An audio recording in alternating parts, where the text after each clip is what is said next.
Then put the other foot, toes on it, at an equal angle, and sit back on your feet. Now let's say, okay, I usually cross my toes this way. The feet are turning in.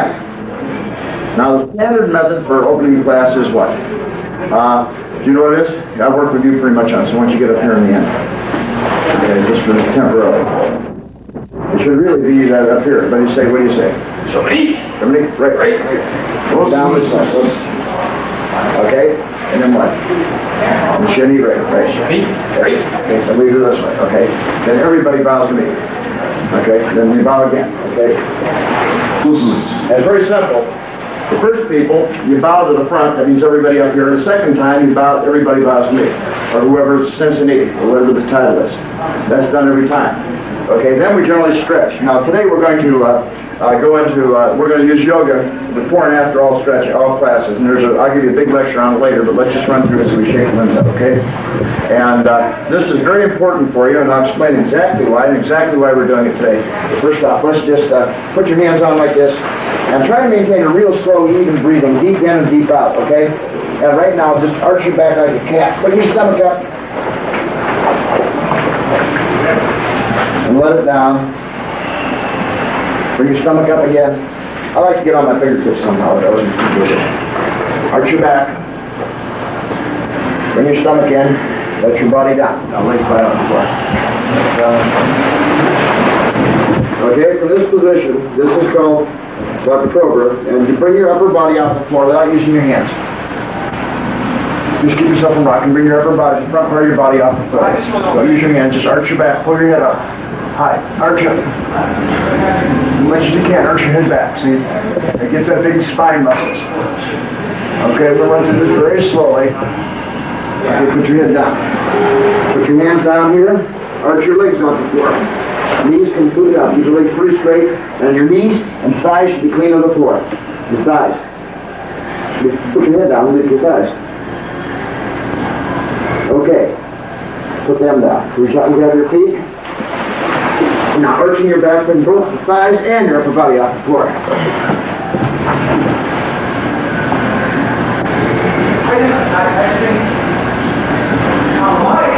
It's okay now. Okay.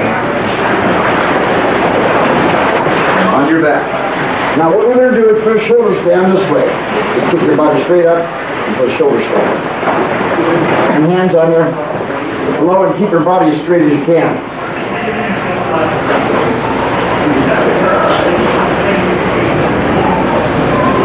Drop your feet over behind your hip. And your hands go flat on the floor. Now bring your feet down flat. Come up into a semi-lotus with your feet. See, your feet are like this. Feet flat on the floor in a semi-lotus. Grab a hold of your ankle, your top feet. Keep your feet straight down flat on the floor. Keep your feet flat on the floor as you can. Put your head on the floor and arch your back off the floor.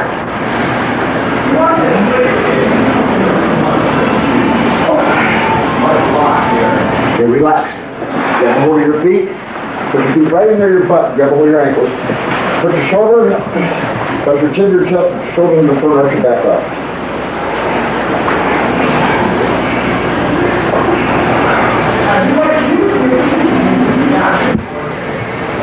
Okay, down.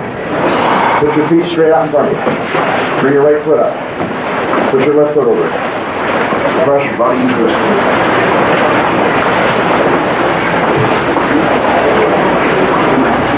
Aren't you going the wrong way with that? You put your left foot over. That's your left. Now the other way. Well, what I'm doing, see? It's real simple. Just bring this leg up, flip this foot over, and come up into a position. Don't get yourself all complicated. Twist it around. Look behind you.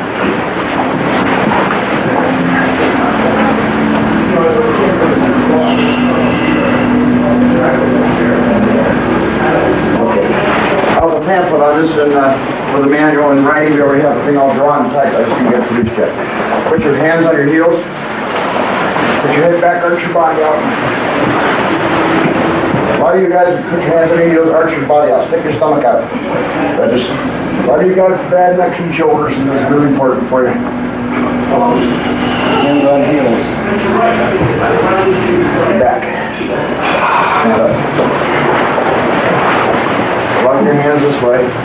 Push your body in the air. Stretch straight up. One foot up. Stretch really far. Bring your hands down. The other one, stretch really far. Stretch really, really, really far. Okay, bring yourself down and just loop your hands around here and just let your body relax for a moment. Now, down the stairs.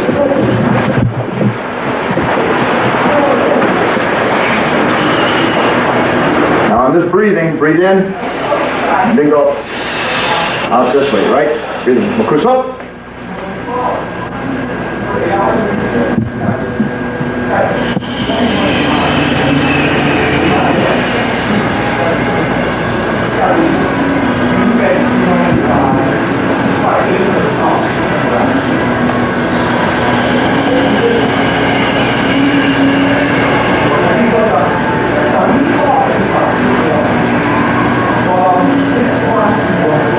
Put your hands here and keep your back absolutely straight, your chin up, your eyes slightly open.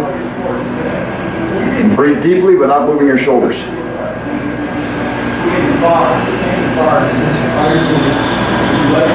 Keep your eyes slightly open, don't close your eyes at all. Back row, you're slouching, sit up straight. Back there, sit straight.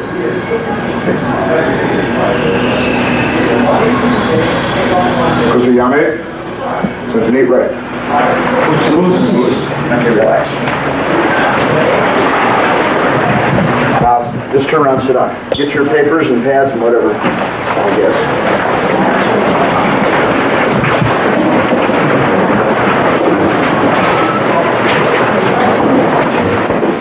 What you're really doing is doing your kata.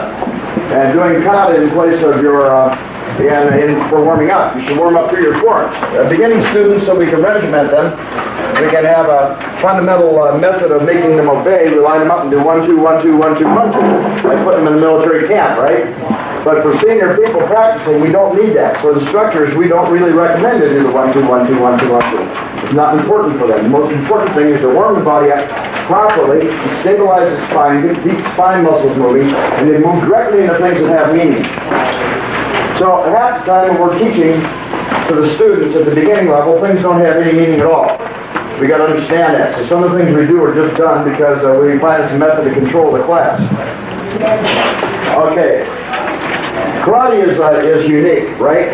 It has a lot of things different than other martial arts. And the fundamental thing that's different about our karate and about than say taekwondo or judo or the other thing, it teaches 5 fundamental patterns. The 5 fundamental patterns are mandatory for the practice of the martial arts. And that is, the first is what? Breathing. Breathing. The second is what? Blocking. Punching, blocking, timing, and ki-ai. It starts and stops with breathing. Now, that's pretty solid. Every beginning student should know that. Everybody at the 10th Coop level should understand that. Then, there's 4 fundamental sections to that. And this is on your paper that I gave you. This is written on the paper, the top. There's Zanshin, Mai, Atemi, and Kime. The 4 sections there. Now, the ultimate goal in karate practice is to enable you to use breathing, punching, blocking, timing, and ki-ai, and the concepts of Zanshin, Mai, Kime, and Atemi in every aspect of your martial arts. Once you have achieved those, and you can apply it to everything you do, you have no further need of instruction at all. Now, hi, Daddy. Super quick. You have no further need of any kind of instruction once you achieve those particular things. The whole purpose of the instruction is to teach the student those things. There's nothing else important. That's it. Now the problem is, you see, one time, you remember that story that The guy went to the famous swordsman to learn how to, he was challenged, key master, and the guy challenged him to fight to the death, and he didn't know what to do, so he went to the very famous master to learn how to die. And the guy told him, he says, take the sword and hold it like this, and when the guy strikes across here, you come down and hit him, and it'll most likely be a mutual slaying. So the guy went home and meditated, and he went out the next day and confronted the samurai. He took his position, the samurai looked at him again, and realized what he was facing, and then begged off the duel and left. That's a manifestation of all those elements. Now, the problem is we get a student, and he's in bad physical condition. When we put him in physical condition, we call that karate. That's not karate at all. So that's physical condition. Karate is strictly the elements. Learning how to breathe, punching, blocking, timing, and ki, and then zanshin, ma, atemi, and kimi. And if it is that, then that means each one of those things has to be thoroughly and totally understood. And so we've developed a progressive way of opening this flower so that people can understand it. And those are called standards and structures. And they're systemized. They're systemized, otherwise it's hopeless to figure out who's learning what. There's no way for you to go on. If you didn't have a system of walking, you could never go forward. You don't have to have a standard of walking, you don't have to have a structure of walking, but you have to have a system. So the system enables us to progress. You see, the standards are where we're trying to go with the progression. Now, breathing is critical. And we don't need to worry too much about at the very beginning stages, about the student understanding a lot about breathing. What we do need to do is have them on the floor and take a great big deep breath, and learn to blow it out with it. In with the breath through the top of the head, out with the tongue and the roof of the mouth. And they need to do that in a real long sequence, and it's good to do that in sequence. And so they don't become confused. It's good to have them count their breath. 1 in, 2 out, 3 in, 4 out. That occupies part of the brain and keeps their mind from wandering. And then if you give them another job to tell them to breathe through the right nostril and then breathe through the left nostril alternately, then you do have one major nostril that you breathe through. Everybody does, whether you think so or not. And so you alternately prepare from the right side to the left side to the right side to the left side. You give them another job. And then if they just simply practice that, then their breathing will be natural and strong. Then in all the time when you're dealing with the drills, you must demand a strong ki and demand that they don't hold their breath. See, floor-seated drills where they have big, deep breathing, and then make sure that they don't hold their breath during their technique and that they have the very strong ki. Because ki is one of the 5 fundamental things. We're talking about breathing and ki. And of course, there are 3 levels of ki. And in karate people, I have everything in either 3 or 5 levels. And that's because there's a top and a bottom and there's a middle. And if you subdivide between the top and the middle, there's another middle. And so you put those 2 middles in, you have 5. You see, so we always break them 3 and 5. So it's not arbitrarily 3 or 5, that's just a way of looking at it. But there are 3 ki's, basically. First one is a killing ki. The first one is what? An alarm, a warning ki. And what's the middle one? First one is like a growl. The other is a killing a shout when they fight or whatever, and then what's the middle one for? Who can answer that? What's the middle ki for? Yes? It boosts your enthusiasm or strength? It's a body protective ki. It's ki for yourself. It's protective ki. The ki, for example, when somebody hits you in the stomach, and somebody's going to hit you, I think somebody's going to wallop in the stomach with a ki, but that's neither a killing ki nor is it a growl, is it? It's a ki protective ki. So you really have 3 different levels of ki, and you have to stress those with the students. And the ki, once more, should be done without the shoulders moving. Shoulders don't move, as in all breathing patterns, in the Buki breathing or otherwise, the shoulders don't move. So with your students at the beginning level, the guy, if nothing else, he's supposed to be able to come out and demonstrate breathing on the floor, that he can breathe properly, and he's supposed to demonstrate that he can ki. That would be probably one of the very first things that you would check for in the all-adult student, right?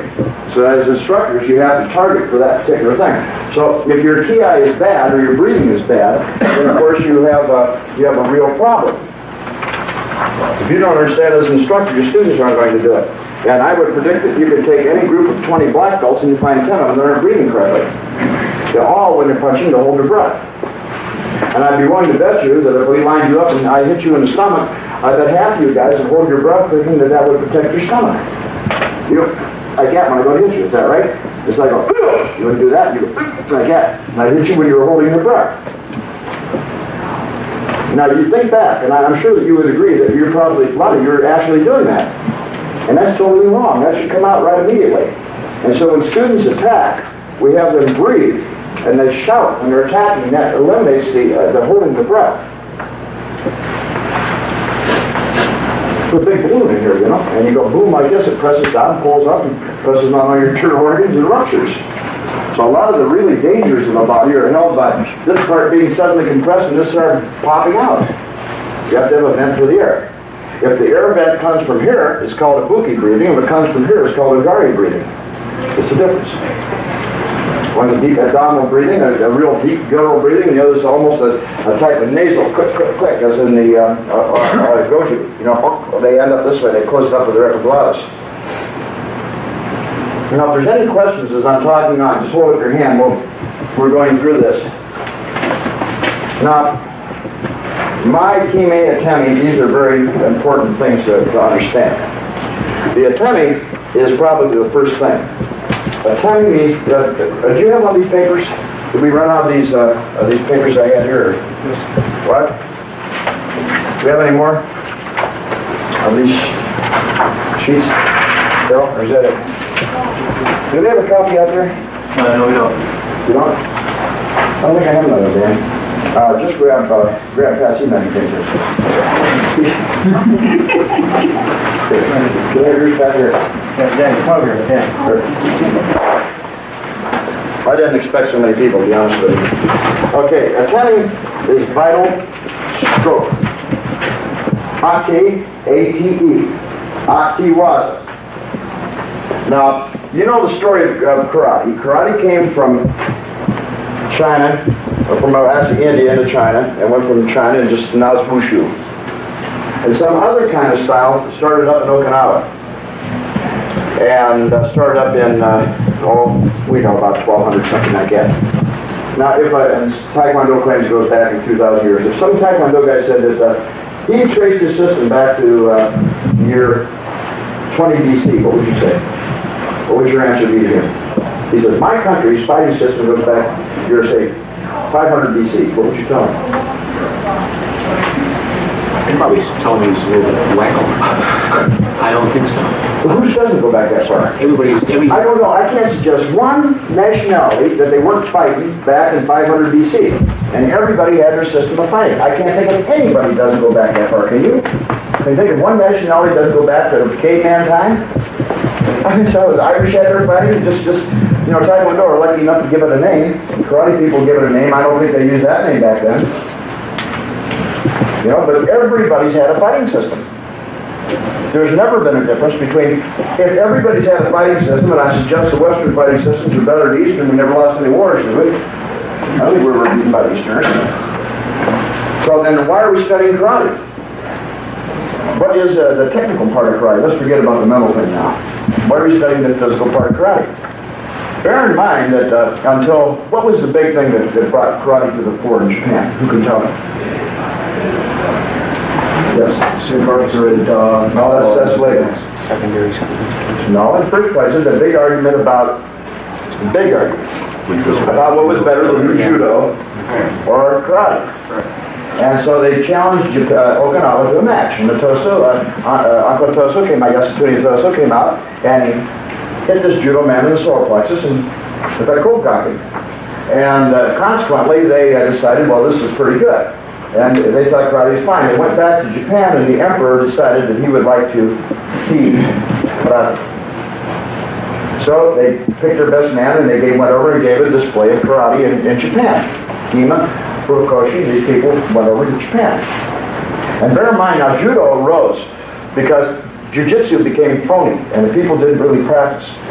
And so jiu-jitsu and judo had a big argument about who was going to be the one for the police. The police were choosing a method of self-defense.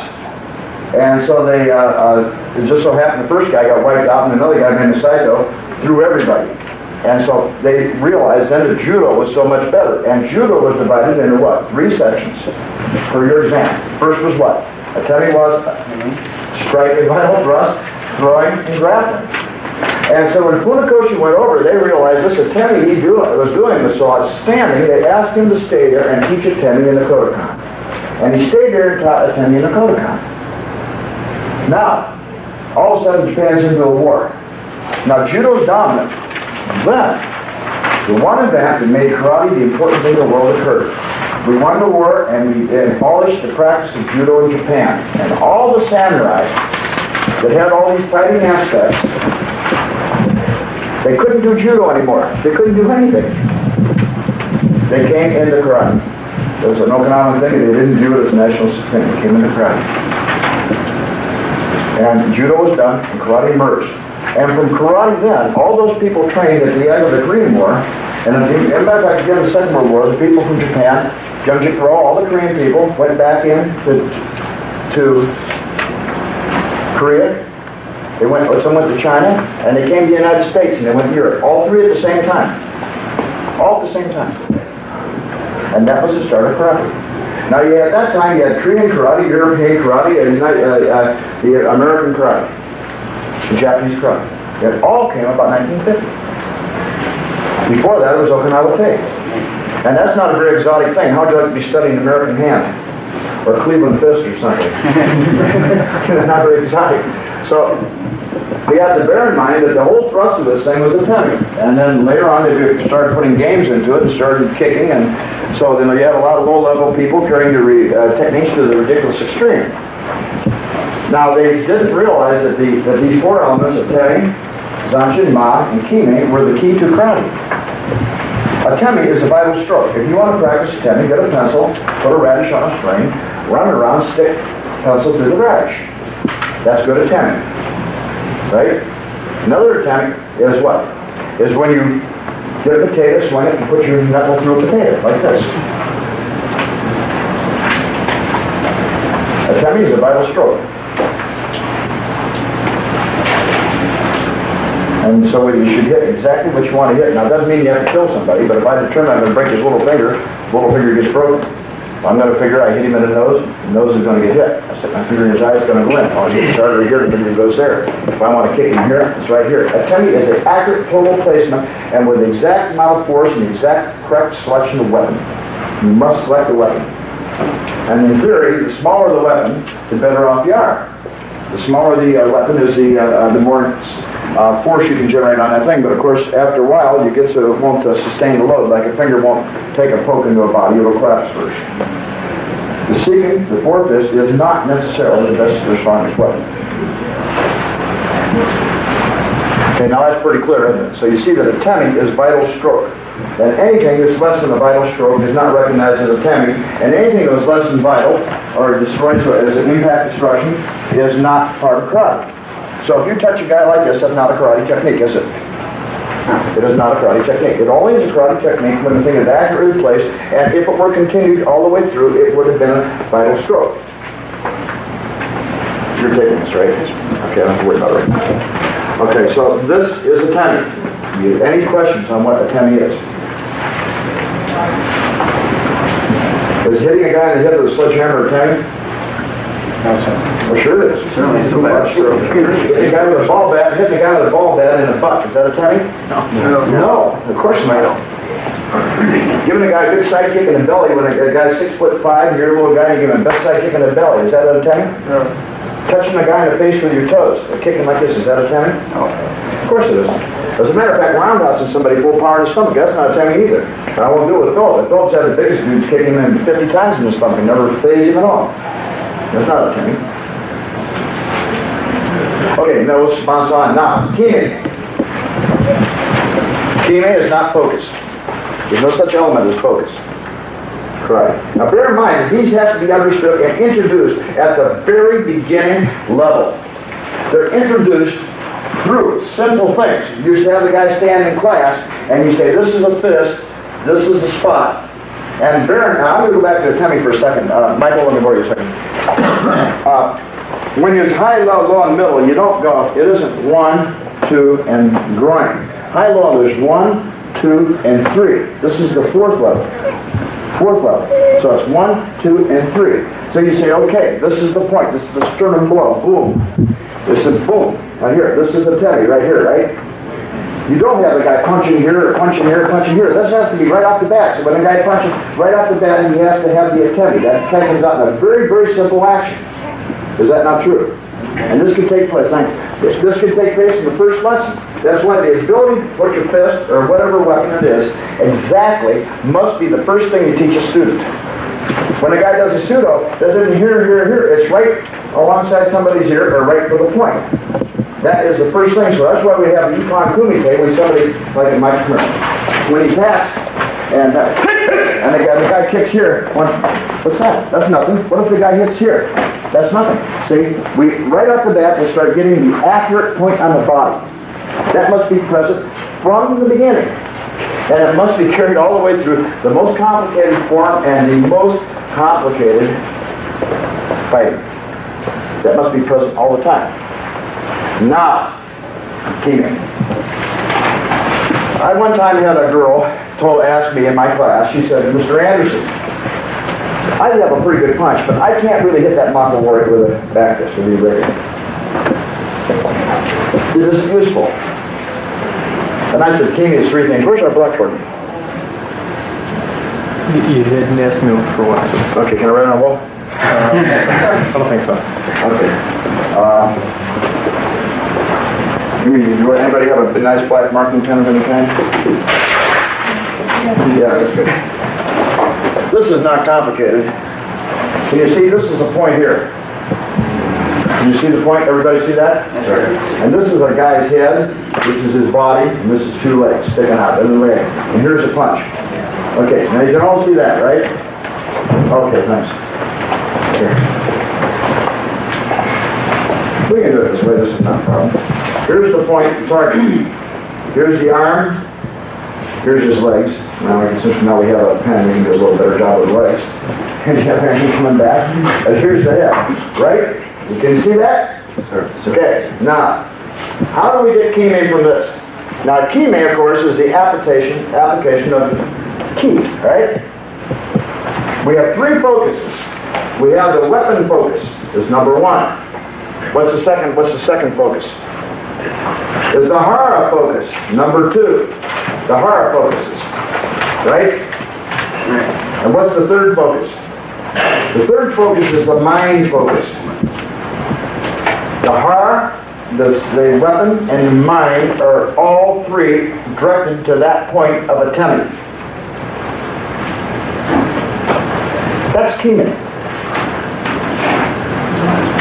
Now, it is true that some people, because of the weakness of their body, when they throw a seeking, only have the ability to project their hand and focus in 1 inch. Where other people have the ability to project their focus in 6 or 7 inches. Those people that project in only 1 inch have the strength to do it. They must pick a very soft target, like the neck or the eyes or something that doesn't have great resistance. And those people that have great, tremendous projection, they can go for the backbone, can't they, from the chest. If you had a 1 inch projection, or for example, with a urine, you have 1 inch kime with the urine. That's the thing. 1 inch is all you can kime with urine. Now bear in mind, kime is like, in a sense, in one adult group, it's almost like an orgasm, right? Or like when you sneeze. You go into it, at the last second, you lose control of yourself, and you lock in. It isn't that you focus yourself, it's just that the hara moves, and the mind moves, and the hand moves, all of a sudden, and you freak. You're about this point, and you cannot stop yourself, you just freak into that direction. And you stay there as long as your exhaustion is there, right? But you lock into this at the last second you hit. And it's the point where you can't pull back the technique. And you drive into that subject. Now, if you can't drive in completely, you must go all the way in to the end of the focus. If you are interrupted, like if he's coming out here, and I hit him real hard, which I'm not going to do, I hit him here, my hand stops here. Before. And I'm trying to focus on it. My hand is retarded here, that my mind is out here, my hara is out here, and my hand is back. I have not really focused at all, have I? I've not really put kime in. In the case where I don't have the strength of Kime, I must pick very weak targets. So like, for example, if I had a weak Urican, I would pick something that only needs 1 inch Kime, which would be the nose, right? I wouldn't try to Urican the body because I can't get enough Kime behind it to hurt it. So, as you hit the Makawari, you determine the strength of your weapon, Kime, is that right? Kime, then, you understand, is the mind and the tanden, the hara, and the weapon, all coming together at the same point. It just simply freaks in and locks in and convulses into the point. It is not focusing the technique. You can focus your fist till the cows come home and you don't have, that's not Kime. Kime is a much different kind of thing. Kime, then, the hara movement is an absolute mandatory to be able to focus the hara. And the initial way to teach students to start focusing the hara is, I'm waiting, is hot. The initial way to teach a student to start moving the hara is what? Stance. Absolutely. It's the lowering of the stances. The initial way is to move the hara, lower the stances. That's the way the hara starts moving. So we have the low stances. And of course, the low stances do help the knees a little bit and things like that. But the purpose of the low stances is to move the hara, is to make the hara move. So that's another great criteria. Right off the bat, you've already got a kami and you got this hara movement. That must take place at the beginning. For example, I use Mike again. Mike attacks me high. Watch my body dropping. 1, 2. See, my body's dropping down immediately. Now, if your ankle impedes that, or your flexibility impedes that, then we have to have drills to loosen the body up for that. But it must be down and correct. And once it's down and correct, he has to do that. But in the one-step fighting, he has to do it in the form, and he has to do it in the fighting. He has to be able to carry it through all the elements. Now see, we're not really proliferating with ideas because we only talked about breathing, anatomy, and Kime. Now, let's go one step further. Now, is there everybody clear on what Kime is? Clear on Kime? Okay, let's go down to Ma. Ma. Ma is distancing. It's distancing. Now, let me, Mr. Hickey. Yeah, Pat is here, and he's attacking me. This time he's just going to step. Take a step. And, no, just step. Okay, and I step back. Then he punches. Then I defend. Now, what happens with most people, you see, they defend the preceding, they defend this preceding action here. And that's not really what you want to do. With Ma all the time, you want to what? You want to, like your front kick to me. Straight your front kick. 1, see, I'm not going to go back. Just kick, just return. 1, 2. 1, 2. See my body? I'm moving in and out of this sequence. 1, 2. 1, 2. See? Back and forth. When he kicks me, he returns. I'm coming back. There's always an element of opening. To be exactly where you want to be, to apply that technique, attending with Kime, that requires a perceptive distance. It deals with both being within striking distance, moving away from his striking distance and back into his striking distance, and it also deals with being in the distance for defending the technique. So Ma is a real complicated thing. The correct terminology for it is interval. But as interval applies to both music and to both time, it's really not accurate. As the word is interval, but it has to be taken in its absolute sense. So, now, is there any question about Ma? Distancing. We teach Mai basically in kata by following it in Busan, by making it follow the floor plan. You have to follow the floor plan, so we teach distancing by having a floor plan that you follow. And we insist that you move in a certain rhythm. So that, in some sense, teaches that. And we also have the one-step fighting, or incorrectly said, the one-step fighting, we'll say it's the Ippon Kumite, the one-point fighting, is designed to teach Mai. The last most important thing is Zanshin. Zanshin is the thing that you really have trouble with. Now bear in mind that in the Hakaguri, the famous samurai book, they were giving a lecture, and the guy said that when the children were very little, at the age of 4, they would take them down and teach them to hack dogs. Sorry, they take them down and cut dogs up. 1, 2, 3, 4. They cut dogs up. And then at the age of maybe 8 or 9 or 10, they'd take them down and have them bound prisoners. They'd bind people up like they put ropes around them, and then a guy would make a cut. And they do that regularly. That was like an execution grounds, and they cut a lot of people. And by the time the guy got to be 15, he maybe killed maybe 100 men. Now, of course, they'd cut 1, 2, 3, and 4. They'd make 4 cuts and they'd cut them in pieces. This is utterly cutting down. There's the first element of Zanchin. If you run over somebody that's attacking you, and then you turn around and look at him, you put your car in reverse and you back up over him, that's utterly cutting down. Utterly cutting down is when you hit once, you hit twice, you hit 3 times, you hit 4 times till the guy's down, and then he's stopping. That's down. And when they say the karate people hit, and then they step back to see what's going on, and if the guy's hurt, then they hit him again. That's not the way it is. That's not utterly cutting down. Zanchin is a continuing mind, see? Utterly cutting down. And then Zanchin has other elements, too. Zanchin, besides utterly cutting down, is making sure you don't get utterly cut down. That means a constant, detached watchfulness. As in the tea ceremony. You know, you pour tea so you don't get hurt. And watching, constant watchfulness, Zanchin. And so when somebody's in this position, say they're demonstrating a Zanchin, when you step back, whenever you open your body, you break your Zanchin. And when Zanchin is broken, if somebody has the right kind of mind, they can apply a tani with kimi and kill you. So the idea is to keep your body so the Zanchin is not broken. It's a state of mind. That really careful attention of detachment. Another thing that Zanchin is wiping the blood off the sword. You know, when you kill somebody, which nobody's ever done or ever going to here, hopefully, well, better yet, things stick in your mind, don't they? If the guy runs you off the road and you thought maybe you should have hit him, you think about all the way home, I should have hit him, or I should have done something. Or who has not done something they didn't want to do, and when they got home thought about it and said, oh boy, that's really dumb, I wish I could redo that.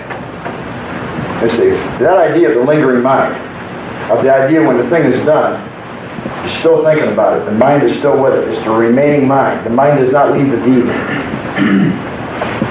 If you're in a fight, the mind does not leave that fight until a long time after you're done. The mind is still in a ready position. You don't beat one guy up and then turn around and have another guy hit you. Your mind stays there. It's wiping the blood off the sword. You know, in the secondary context, when I say wiping the blood off the sword, that means that you haven't sheathed the sword. You don't stick it back in. After fighting, you wipe it off and it's still out. The same thing, when you hit somebody, in essence, the mind relaxes and you don't sheath your weapon after a while, do you? The last thing, and probably the most important, the last aspect, is extending the chi. Your ki is extended. Did you ever look at the mountains and see a telephone pole in the way? Look out and something's in the way. Same thing with the chi. When you're looking towards the wall and somebody else is just in the way. You don't look directly there. You extend your chi out and beyond. Out and through. The extension of your chi. That is so important. And one of the primary methods to extend your chi is what? That we use. It's called a spirit meeting. What is it? Spirit meeting? Yes. The exact word is spirit meeting. What is it? Kia. Kia.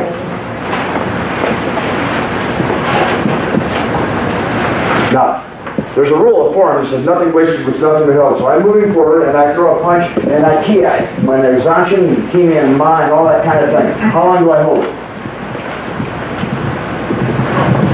How long can you hold that? A couple seconds, probably. No, you just hold it. You hold it and there's no time to hold it. You hold it until it breaks. So how high is up? That's as far as you can go, right? It's just you hold it as long as you can hold it. So the Zanchin is held as long as it's reasonably possible to hold it. As a matter of fact, I would suggest you should hold Zanchin all the time and never let it go. When you're doing Shikantaza on the floor, with breathing, that should be a state of Zanchin. Now, if you want to get messed up with some of the really deep international masters and ask what Zanchin is, you tell them it's a series of attitudes. That's what it is.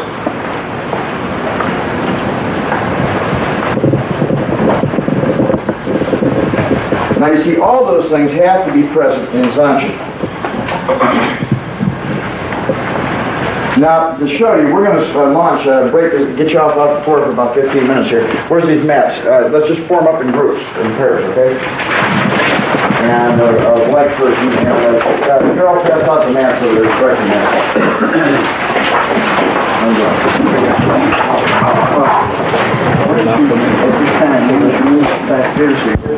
breathing, punching, blocking, timing, ki, Sachin, ma, attending, and kime. That's it. Nothing else. And all you're doing is trying to get the student application of those under all circumstances. Now, once more, as I said a long time, you've heard me a million times, I could walk on the floor, on a board on the floor here very easily. If I raise it 20 foot in the air, I couldn't walk on it. Well, you probably couldn't, I could. But because your mind would change. The board doesn't change, your mind changes. And students can do beautiful technique in the class. They can do beautiful technique in continuity, beautiful technique in class. Then the guy says, look, Bill, you know that I'm doing this all well now. Confuse me. Would you mind confusing me? Let's have some confusion so I can see if I can do this under confusing circumstances. So he gets up and we spar. And then later on I say, look, well, I'm doing all well and good, but I'm not sure that if you really whack me hard, I might lose all my senses and not be able to do it. So how about trying to whack me a little bit? And if you really whack me, then maybe that's going to upset me. And then that's the idea of the full contact card coming out. But in any event, it must be able to do the same technique in all circumstances. And with world-class karate, if you don't do the same technique in fighting that you were doing at the beginning, there's no point. All these things have to be present in order to consider it a point. Otherwise, you just hit the guy. We're doing karate, right? Okay, now the idea of this is everybody's saying this, but they teach this at the beginning. It goes up like this. And when he drops it, I'm not going to hold my breath. I'm going to attack with my breath. Drop. See, I'm going to first put my breath. Then, drop. Then when he drops, I'm going to pick it up with my attending all those proper things. See, I'm talking to you, right? And he picks it up and drops.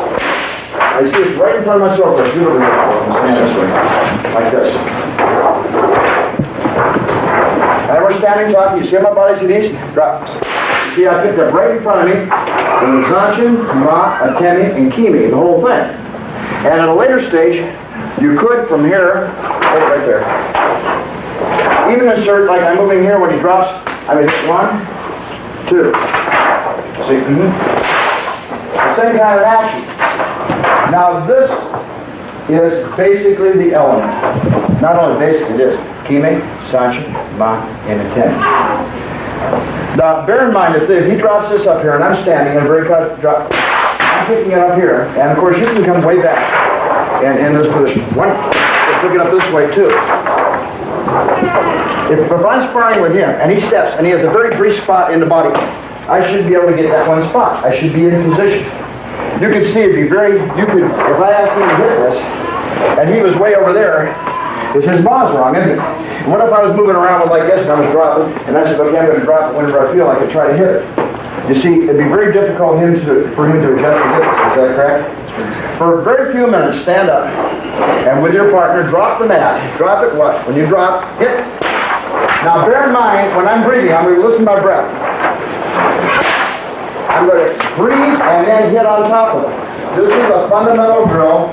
And you can't hit it here with the right body posture. You're breathing, Zanchin, and attending all that stuff. Now, it's going to be hopeless to do it in fighting. So this is presented at the very beginning for the students. At the very beginning. So when a yellow belt comes out, he can do this part right? And he can do a proper technique. Maybe he can't put it in the forms or anything, but this is correct. Okay. Yes. Your partner?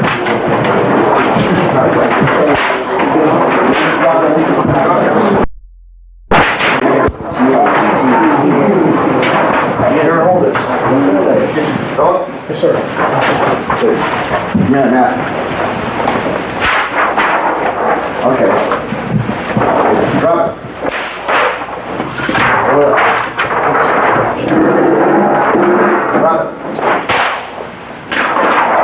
Okay, one. That's what I like to do. Hold this. get on the other side. Okay?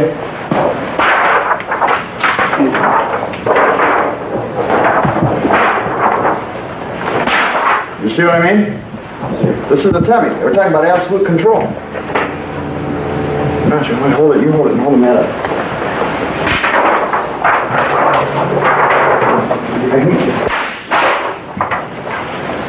We're talking about absolute control. Kime is a positive place. It's not someplace out there. It's boom. 1, 2, 3. Exactly there. Now, here's what I'm saying. That's right. You guys the same way. You're welcome to come up here and have somebody hold that. As a matter of fact, Mike will control it. And have somebody put the mat not that far in front of it. And then when he drops the mat, you hit it. Okay? You're welcome to try that. That's the best ever.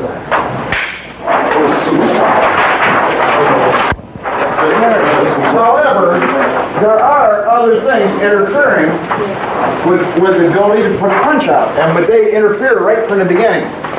Just like a baseball player catching a ball. They go up like this and they're going to splat and hit him in the head. So the guy ducks. So what we're going to do right away is like this.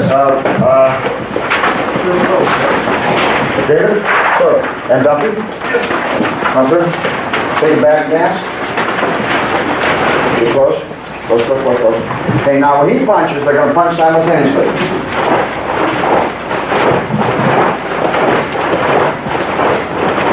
Close as they can to the face. Okay, now they stop. Now, the second part of this drill is that if David punches, he's going to try to equal it. Now, same time he punches in your face, you're going to punch too. Now you can wait till he punches. Now you can punch same time. You punch. There you go. Stop and then look at it. And then stop a minute. Now you're going to punch. He's your signal target.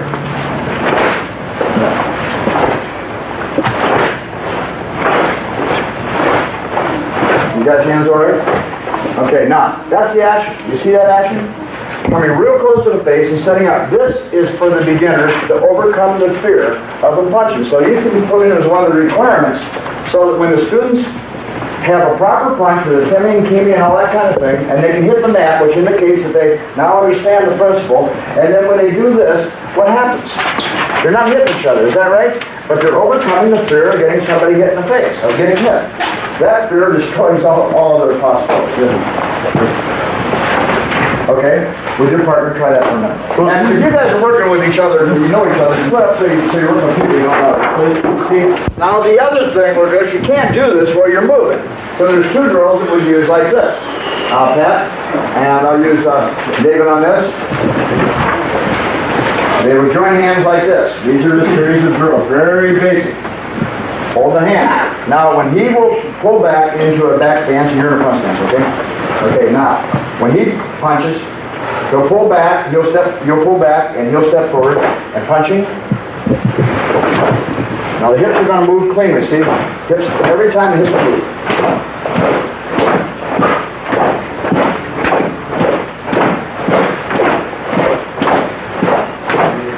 Now, stop. This is so simple, the most beginner can do it. It's also so complex that the most advanced should do it. See, we're not talking about double jumping side kicks. We're talking about Temi, Zanchin, this is Ma, and Kine. That's what we're talking about. Really basic stuff that has to present itself in the first Dan grade. Okay?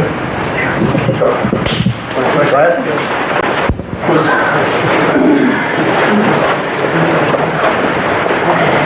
Okay. Now, I'm going to skip down a little ways. Punching. Different kinds of punching. There's Oizukis, Yakazukis, Zuki-Zukis, Kana-Zukis, Season-Zukis, and all other kind of stuff, right? Now let's stand up and let's practice what a punch is. Let's do it first. Just everybody look for a punch. Shoot! Hands here. 2 hands behind you. Push way down and out. Keep your back straight. Come on, down and out. Your head's lower than mine. Back. Push down. Now when you're down here, and stay right down here, you have a connections. Three connections. You're pushing here. Between here and your attitude, there's a push, and you should be able to feel it. Right? Between here and here, there's a push. Between here, can you feel it in the back of your leg? Stay down. Can you feel it? Don't even move out of it. Can you feel it in the back of your leg? Yes, sir. That's the second connection, between your shoulder and the back of your leg. The third connection is what? Between your ass and the floor. If you're up on the toe, rise up on your toe on your back foot. You've broken the third connection. Tilt forward. You've broken the second connection.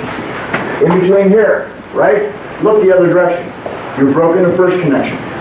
The first connection, you must be between here and here, right? Yes, sir. Second connection between here and here. You tilt forward. You feel that connection break. Lean back. Feel that connection on your hip? It lifts up on your toe. That's a broken connection. Those three connections are fundamental to the Shotokan system. We're not Shotokan, you know. We're Kwanmukan. We do have risen from that situation. I think the Shotokan has gone where it isn't Shotokan anymore. It's too complicated and not correct in a lot of things. So we're not following the Shotokan system. We're not Shotokan. But that three connections is mandatory. See? Once again, we have three connections. There's actually 5 or 10, but we'll use 3. Okay, so hands back again. Down on 1. Now, get way down. The back leg is less than 45 degrees. Is that correct? Yes. And the front thigh is how? Is parallel to the floor. As much as possible. Come back. 1. Back in. Put out with one hand and pull the other hand to your side. Push one hand. Out. Pull it back. Down. Pull it back. Down. Okay, now see that body position is moving pretty good. I agree with that action. You're all doing very well. Now I can tell you that when you start punching, you won't do it very well anymore because your mind will be in your hand. No, stay down there. I can tell you the way. Your mind will be in your hand. Is that right? Sure. It is. A sinking tendon that comes from here. That's why all the punches, so when you punch, this feeling of boom has to come from here. It does not come from your fist. And you guys overpower. I see guys when they punch, all of a sudden it comes like this. It's not. It's 1, 2. Now sit on it. Who has started stomach? Michael? He attacks it. 1, do this way. They can attack high, so then it's out where you are. See? Guys do this way. But this should be this way. See the difference? See the difference? Watch again. 1. And I just touched him. I didn't hit him hard. I hit him with my heart. Boom. Now I'll do it again, David. Come here. I'm not going to hit you. But watch my body. I'll control completely. Watch my body drive. 1. See, I'm not hitting hard or fast, am I? Watch. 1, 2. That's all you need. Boom. Then you add the speed of your hand and the hardness of the Italian. Boom, down they go. But it's the heart that you're striking with. And that is the most difficult thing to transfer. When do you start transferring now? When the guy's a white belt. Right. And if he can't do it when he's fighting, by golly, he sure can do it. 10 on 1, can't he? Boom. He has to do it there. I'm coming towards you. Watch. 1, 2. See, that transfer right there has to be right at that point. Now, you see where I'm at? Get up and take a stance. Look how low I am compared to what you normally are. See where my nose is? Get your nose at level 9. And I'm over 6 foot. I'm really down, all right. That's where it has to be. Okay, now, put your hand back. You all right, Michael? Okay, put your head back. Okay. Hitch! Back. Knee! Back. On! Back. Knee! Back. Go! Okay, you understand that? Sure. Now, change your body around. Put the hands behind you. Put the right foot forward. You're twisted, just like you're running forward. Push your hand up. 1. So what is it? Bring it back. 2. Again, bring it back. 3. Bring it back. 4. Now bring it back behind you and punch it. Yes! Back. Knee! Back. On! Back. Key! Ah, that's so good. Sit down. I'm really pleased with that.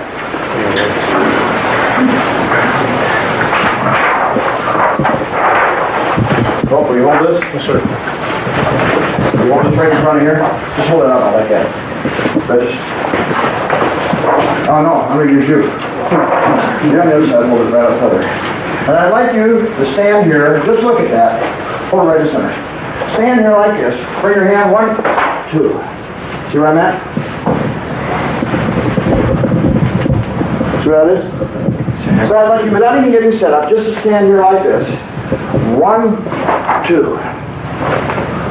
Okay? Just random one. No, you didn't do it. See, you didn't do it. You tried to truncate the movement. Remember, do it this way. Watch. 1, 2. 1, 2. 1, 2. The same big action.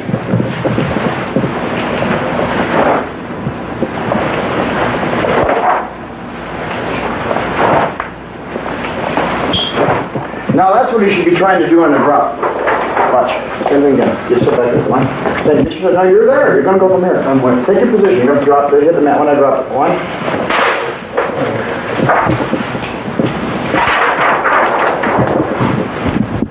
Right, you're hunching. You're already halfway there. Get back where you're supposed to be. 1. Hold the mat up. I'm here. 1. 1, 2. Now I want you to get your mats and I want you to pull back in position to give it a complete this action on the mat. Complete this. Once more. Now watch. This time he's going to attack me and he's on. See? I'm in my breath. He attacks. 1, 2. See? Back high. 1, 2. See my body action? Right? I'm not worried about it. I'm shifting, but you know we do shift when he attacks me in the face. I'll shift to here. And then I'll drop so that my body's in line. The biggest mistake in the world is step out here and punch here, because what I've done is go this way and I'm going that way. I've broken one of the kime, haven't I? Because my tendon is going there and my fist is going here. I only have 2 things focused here. I don't have my total kime. So in order to bring everything around, I shift to here and then I hit this way, which allows my whole body to be in focus. You understand? Again, whenever you're doubt what to do, just go back and see if you have the kime. The 3 things are lined up. Obviously, I take a big stance like this. I'm going this way, and my body's here. I can't. If I take a rear wide stance, I can't have kime, can I? I have to have a more narrow stance. So this is the rationale. So when he attacks me, slowly, 1, 2. He attacks. 1, 2. That's on that side. 1, 2. Oizuki and Yakuzuki. 1, 2. Now watch the Yakuzuki. Change the body around. Other side. 1, 2, 3. See? 1. I'm standing here. 1, 2. See? So you're going to try both a lunge punch and a reverse punch. Now bear in mind, those punches must be exactly like the ones that you just done on the mat. Exactly like the ones you just did here. Those must be that deep. They must be exact. Well, each tap me quickly. That's tap right there. See my body? Must be right here. You must get exactly there. Tap. Boom. Must be exactly that position. You've got to be low, exactly the same as this as you were. You can't practice the thing in a line drill and then do it differently upon kumite, can you? No. It must be the same. The same. So distance is the same. And the reason for practicing Ippon Kumite is what? Not that it's a requirement, but so you can do the same as you did at first with another partner. Then you do the kata, so you can do it the same as you did at first. And then hopefully the fighting is the same as you did at first. The same as you should do it at first must be carried through all the elements. And the advancement to higher rank is being able to put it in different contexts, and a deeper understanding of the technique. We know that Difton can't always kick the ceiling with both feet, but he should have a deep understanding of the technique. And if you don't know the right questions, you can never find out his understanding. Is that right? There's no way for you to understand. Convince you the value of something which you have no knowledge is impossible. So a lot of you guys don't really know what the higher rank knows, because you have nothing to learn it with. We're trying to provide you the base. Now, later on, when you're judging kata, you should be able to say, that guy has no key. He has no zachi. He has no chain. And the form. And it'll ruin everybody's kata for you. And then you say, that was no Zachi. You guys say, well, what's that? I know what that means. You know, it looked good, didn't it? Just like, remember that, what's his name, Yamazaki, not Yamazaki, Yamashita? He had a beautiful entry with a back flip. He came up and said, everybody gave him a good score but me. He asked me what was wrong. I told him he didn't have any Zachi on his back flip.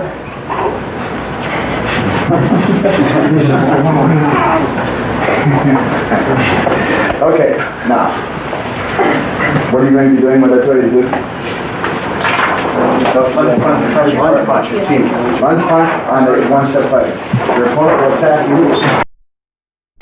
Really, let's cue. I'm going to show you. Will you please do your technique?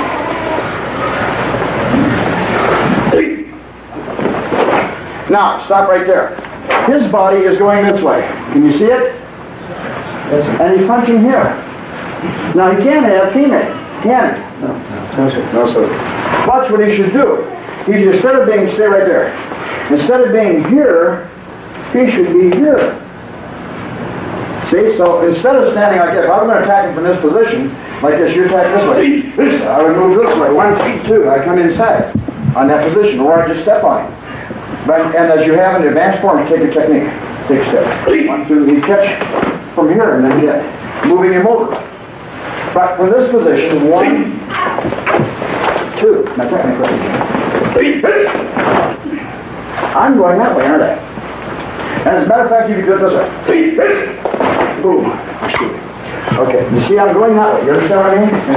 So don't let yourself be going in opposite direction because you violate the 3 fundamental principles. One, the first one. Isn't that right? Well, the first principle is what? This teaming. You're going one direction. This isn't focused. You got only 2 elements in it. So when you see a student does not move completely around, you're like a hand of a clock. You always got to point towards the center of the dial, right? Well, that's pretty much isn't it? We understand that we can set everybody in the wall here. One of the things to do is to get a bunch of let's get David Ames and Mike Dunphy and who else I think would make an excellent target for this. Let me pick somebody at random. You 2 guys, and let me just pick somebody that I think deserves this. And while I'm having my little discussion here on blocking methods, you all know this. I would like you to stand right here like this in a nice kibidachi and one arm from the wall, please. And we'll see how this works. And we're going to keep going all the time that I'm talking. You're not going to break it off. And David, you're the team leader on this one. And you're going to be in the middle between these 2 guys. In the middle. Right there. Get yourself a kibidachi. He's in the middle. Kibidachi. Put your hands right out to the wall. Okay. Now about 500 punches each hand. Okay, begin. Let's go. Keep together. Okay, now as we were talking about blocking. This is what you do with rambunctious guys that need to have a lot of good exercise thing. You can get rid of all the exercise and all the eagerness and stuff in about 5-10 minutes by this exercise. And I know that these guys are in perfect shape, and they can just go ahead and do this without any problem. And they're not holding their breath, and their waists are moving, their upper shoulders are moving, see? And they're holding their right hand of kibidachi, and they're going to do 500 of each hand. And they'll be sweating when they're done. Now, blocks. Somebody asked me what the correct way to block was. There is no correct way to block. Now watch. Don't pay attention to them, they're just doing their thing. Punching, blocks, there's rising blocks and descending blocks. Right? And there's inside blocks, come to your stomach, and outside blocks.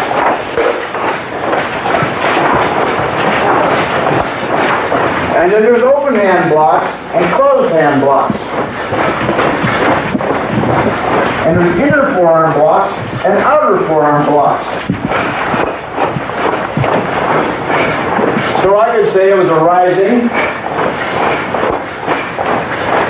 I'd say it's a high section, rising, closed fist, outer forearm, block. Give it in that order. Now, rising blocks come up. Everything I have a sphere of blocking like this, around my body. And everything, I don't rise this way. For a full practice, I go this way. For a full rising block comes this way. A short rising block is this way. It's truncated, right? Cut in half. From this point, this is the full rising block. A full descending block is this way. A block that goes outside the necessary defense area out here is incorrect. You only need to block within the area, your defense area. That's the circle here. That's all you need to block within. And so, say you take a outside block, it only comes out that far. It doesn't go out here. It only goes within that area that's necessary to defend your body. A descending block goes from here and comes all the way down within the same stroke. Arms drop and they rise. It's incorrect to call this a high defend, because this is a high defend. Is that not right? Open hand blocks are generally for people with stove fingers or something like that.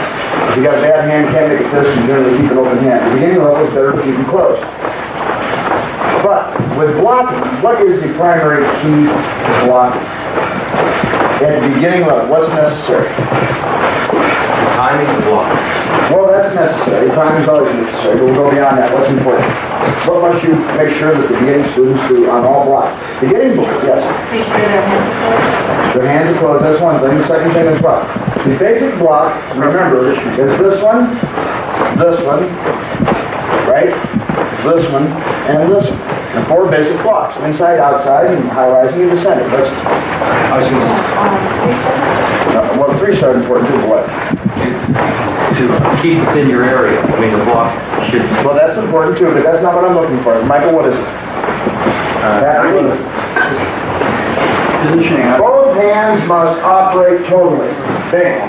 When I'm coming here and I'm doing a form, it's 1, 2, 3, 4. Now, let me give you an example of what I mean. Mr. Hickey, he comes up here, and he's going to attack me in 3-step fighting. He's going to attack high, second punch from high. He's going to attack sternum, he's going to attack low. There, 1, 2, and 3.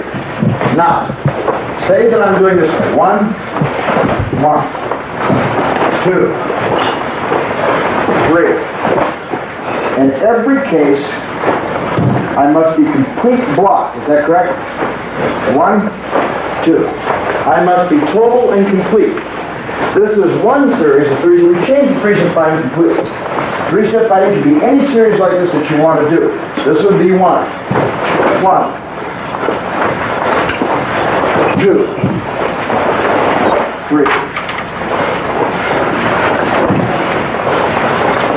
The action must be totally complete with both hands. You cannot do this way. 1, 2, 3. That is for real high rank, right? Up to black belt, everything is 2 hands and complete, with the exception of 2 hands, Shudouki, yours, Sumaki, that I've called it for years. Okay? The hands must be complete, back completely. So with your partner, you guys can stop. Thank you. That is one of the finest exercises for people that you got a bunch of young people and they need to get a good lot of weight. And you can start them on that. I recommend that. Don't you? Do you? Okay. You recommend that, David? You recommend that? Okay, now watch. Once more, Joe. He comes up to me with your partner. You're going to stand here. And I'm going to give Zachin right at the back. Now that's a low defend and has to be in the parameters. Okay, he attacks. 1. He stands properly. Okay, proper. Remember, this is a punching chance for him too, right? Yes. It's going to show that not only can he do it in class, but he can do it now when somebody is in front of him. This is the second transfers out of that basic workout line into the E-pawn line. So then now this means that now he's going to try to E-pawn. Turns again. 1, 2. And of course, again, once I get into that deep, proper front stance. Then he attacks again. 1, 2. Okay? And now I can attack however I want. But I've done 3 things. So with your partner, I would like you to do high, sternum, and solar plexus. The attack will be high, middle, boom. And your first technique will be 1, 2, and 3. I would like the technique to be complete and clean. Now this is not a practice session, this is a session so you can understand what we mean by standards. The standards are if the hand comes back. If I'm running on 1, watch my hands. Just what I showed you so far. That's all you need to know until the highest degree of black belt. But I can guarantee you that there's almost nobody doing it correctly, including me. And in the sense that I am still trying like mad to have a proper technique. I'm still a student too, see? It's when you get trying to have the thing right that you have no respect for the action. So, the next thing is stances. Now, I know everybody loves stances. And there are fundamentals of stances. And you can really, essentially, this is a front stance. Okay? And this is a back stance.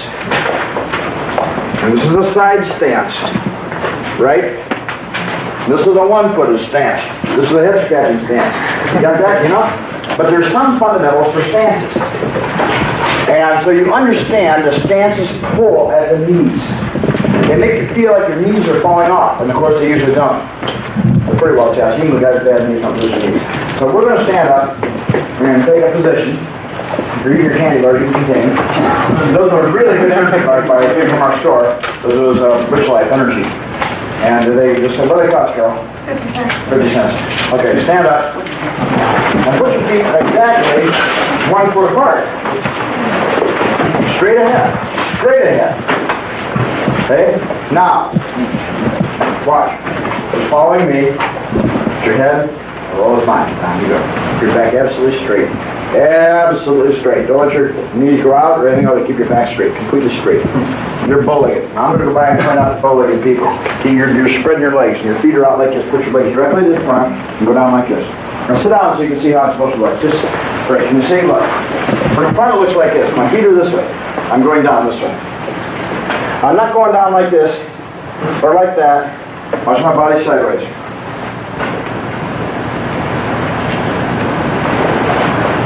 See? I want you to duplicate it. Let's go. Keep together, directly together, and just bend your knees straight. Down you go. Down, further. Mr. Hickey, will you go by and help me check stance? Your toes are going out. Your toes are going out this way. Straight forward. Straight down when you do. Down. Down. Down. Down. Down. Down more. Down. Diving down. Don't spread your toes. Down. Down. Come on. You like this. Down you go. Come on. Down. Go down deeper. Let's go. Keep your back straight. Down. Come on. Down. Lower your body. Down. Come on. Down. Let's go. Put your knees down. Down. Keep your back straight. Down. Call down. Down. Bob, don't lean forward. Just like this. Come on. What's better? Just like that. Down. Come on. Down you go. Down. Boy, down. Back straight. Back absolutely straight. Rigidly straight. Put your hand behind your back. Keep your back rigidly straight. Down. Upper body straight. Back. Lean back. Down you go. Down, down, down. You feel that? Yes, sir. That's what you're supposed to be. Now you're down here. So relax your legs. Look at that wall. Down you go. Now you see where your knee is on the floor? Your knee is, your left knee? Keep your back straight. Don't move that left knee and put your big toe out here. Point towards me. Don't move that knee. Don't move any weight off it. No, wait a minute. Like this, Michael. Down, keep all your weight on your left foot. Just put your toe, put any weight on this right foot at all. All the weight off of it. Down you go deeper. Down you go deeper. You're leaning back. Your hip come back. Your hip should be here. Down. Down, put your toe, just put your toe. You're leaning back, don't lean back. Keep your body straight. Down, bend that knee. That's a back stance. Boy, when do you guys take that stance? You're leaning back. Now sit down a minute, watch. Does this look peculiar? This is the stance. One, like this, see it? My knee is directly in line. 1, 2, 3, 4, 1. That's it, right there. See? Yes, boom, watch. 1, 2. That's the stance. You see this knee move? Watch. 1, 2. That's your stance. You're supposed to have this feeling. Now, when you get this feeling, try to pull your legs together. There's a tension between the things. See? I'm moving this way. Watch. 1, 2. See it? It's not like peculiar. I'm coming up in 1, 2.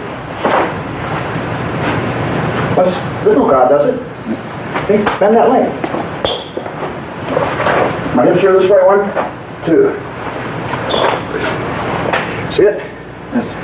That's what I want you to do. Get up and take a back stance. Right back stance.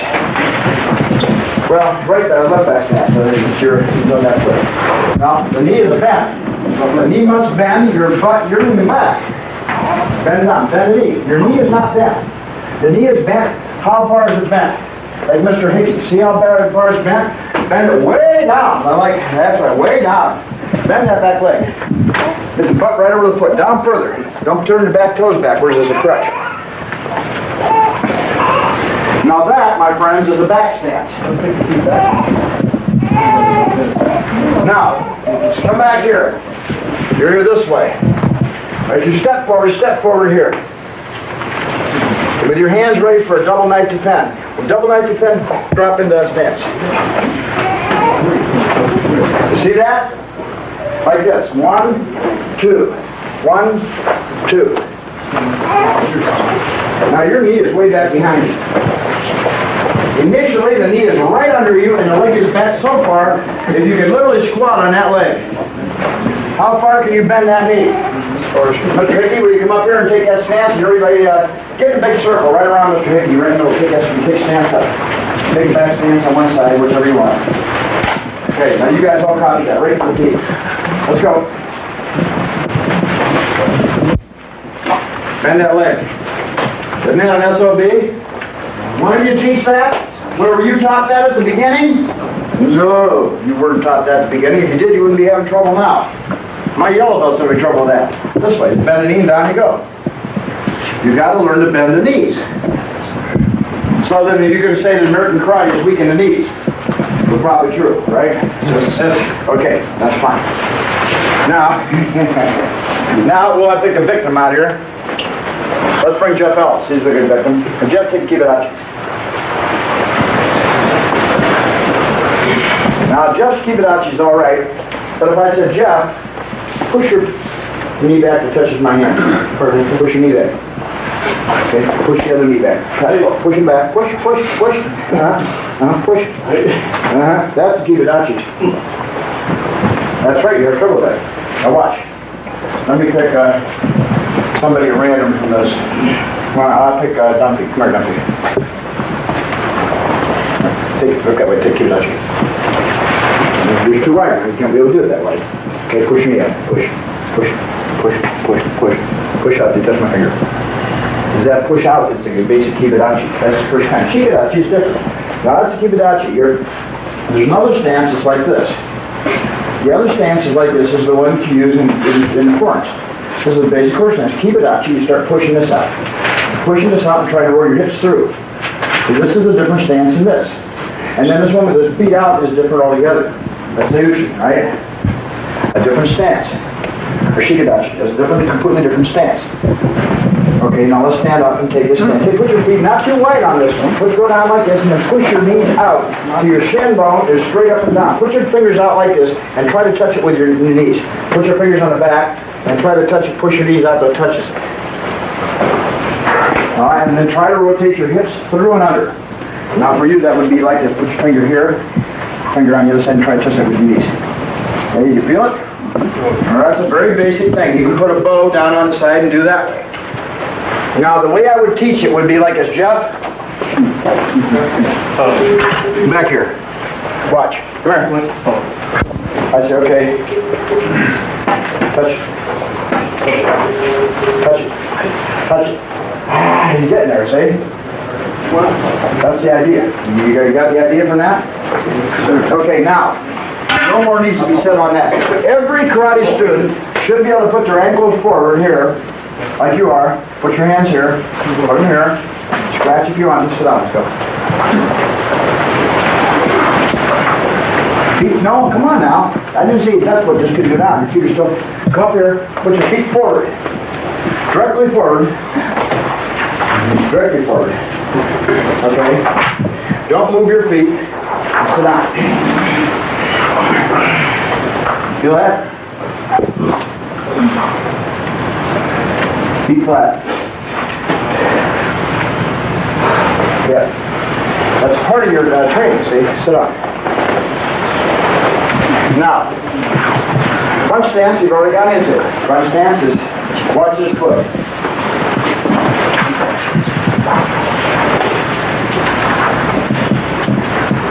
This is where it is, like this. Not this way, this way. Now, it's true that when you're moving, it doesn't stay that way. It shifts all over the place, but it's not supposed to any more than it has to. So take a front stance with your barrel low and turn your foot forward, like this.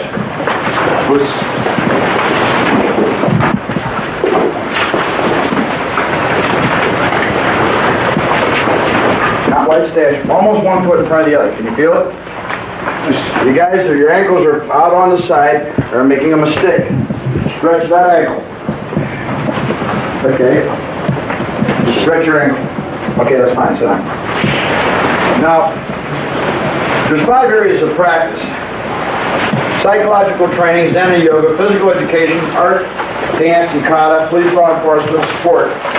And we understand there's individual technique practice, group waza, kata, kumite, and kobudo. The 5 divisions to the workout practice. When you come into class, it's individual technique practice. Then there's group waza, that's like ippon kumite. Then there's kata. You don't need to write it down, it's on your paper. Right here. Then there's kumite, and there's kobudo. Now, those are simple. What you must know as instructors is the technique understanding. You must understand the correct execution principles, the minimum acceptable levels of performance, and how to teach the technique. The specifics are below. Now, what I want to talk about here now is kicking. Now, I'm going to launch into a little bit of a dissertation on the difference between snap and thrust kick. And so I'll pick somebody who has not been in my seminar for a while. I'm going to pick,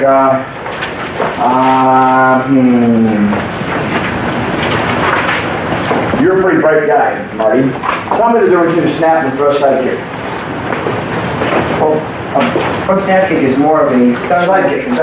Well, side snap kick is more of a standing motion. Thrust kick is utilizing your hip and more force. Well, that's absolutely totally incorrect. Now tell me the real difference.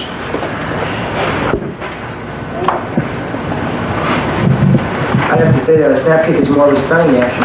More what? Stunning action. It's not as devastating as a thrust kick. Has nothing to do with it. You can snap a thrust kick and thrust a snap kick. Who can tell me the difference? Besides my direct students have been listening to this lecture for the last month or so. Who can tell me the difference between a thrust and a snap kick?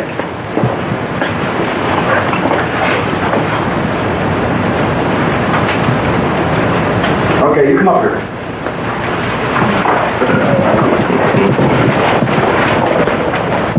Put your foot like this down the floor. Boom, boom. I don't like that boom. You're thrusting to the floor, is that correct? Is that a thrust kick or snap kick? That's a snap kick? That's a snap kick here. Okay. What would you consider a thrust kick? Oh, and now there's 2 things: the degree that it goes down, the hardness that goes down. Right. No, nothing to do with it. Okay. See, this is thrusting is because you're using the muscles of your butt. And you push, and it's a kick, a snap kick uses the quadriceps. Use this muscle. Snap your leg. Using a snapping action, the knee snaps and thrusts. That's all it does. This is a snapping action of the knee. If you go down this way, that's a thrusting action of the knee. You see? Now, for example, Mike, if he's standing, come here. If he's standing here, and I want to side kick to him, I'm going to side kick. And you attack me real slowly. Is that a thrust or a snap kick? It's a thrust. Is it not? Watch. 1, 2, 3. I'm using the thrusting action. Now, he attacks me again. 1, 2. Is that a snap or a thrust? That's a snap. Now, in a snap kick, the knee comes from here. It's this way, see? The knee, I go this way. See? 1, 2. My knee points at the target, and I go out this action. Can you see it? My knee is 1, 2, 3. So if I were doing Panantu, 1, 2, 3, pull, pointing my knee, 1, 2. That's a snap kick, because I'm using the snapping action of the knee. Now it is true that, put your knee out there again. Slowly, 1, 2. I can thrust a snap kick, and I can snap a thrust kick. I'm using this action for a snap kick, and I use that action for a thrust kick. For example, if I go 1, 2, that's a thrust, because I'm not using this as a primary mover. So if I'm doing a form, such as Kwanmukan, and the form requires a snap kick, my knee points to here, 1, 2. That would be the kick, see? Now see what this does, it allows me to do, 1, 2, is to utilize my hands more. When I use a thrusting action, it robs me of my rearward hand. So in techniques where the hands are essential to performance, such as the pin-on form, you ricotta. 1, 2, 3. Now if he were to attack me again, 1, that's a snap kick, isn't it? That's a thrust kick. Can you see the difference? It's not complicated. There's a difference between the snap and the thrust. In all thrust kicks, for example, give me another chair, guys. Is there another chair around? No. The chair over here.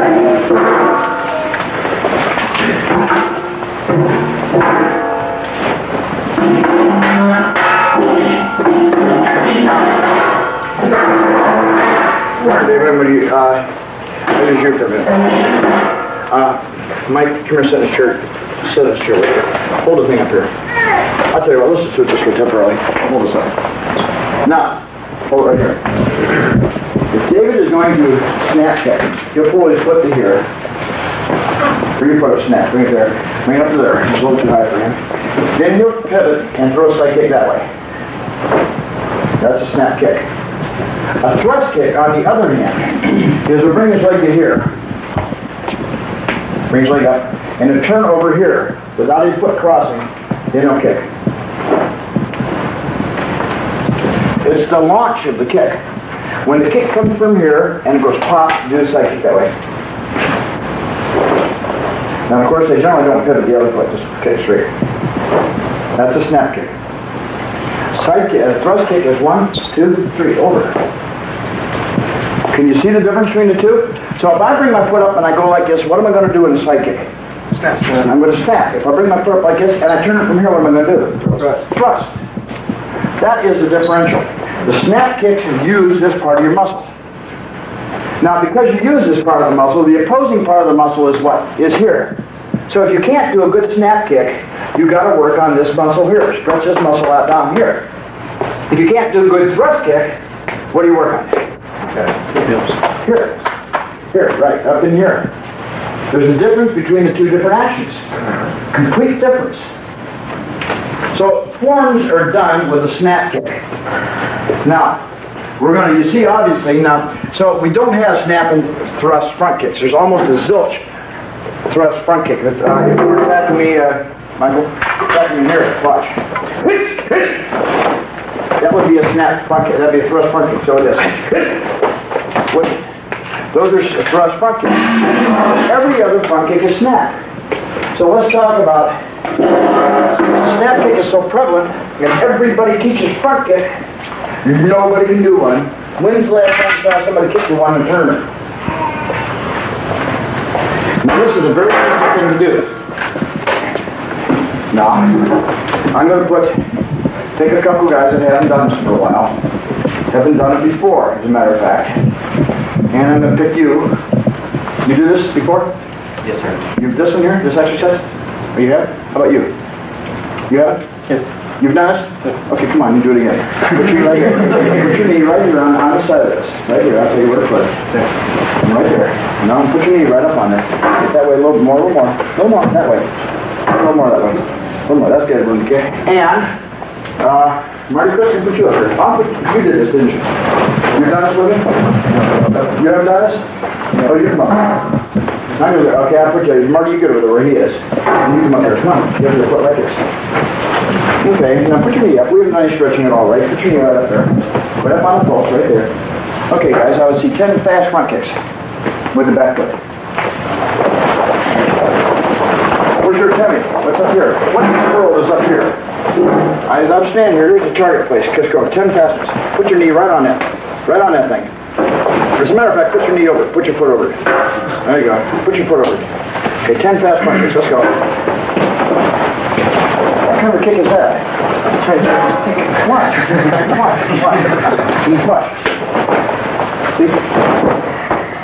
This way. Watch. That's the way you use the front kick. See my foot come up? Watch. This is nothing. Watch my knee come up. 1, 2. That's the way you kick. Right again? Yep. No, you're over there. You guys change position. You understand when I'm watching, look how close I am. Watch. I don't want to, right? I don't want to kick this thing. I don't want to go sideways. I'm going to go straight through. 1, 2. Let's go. Turn with these foot.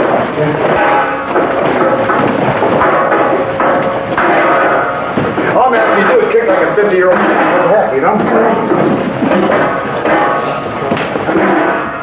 Look at that. Can you imagine that? Come up here, Ricky. Come here, Ricky. Let's go. Let's go.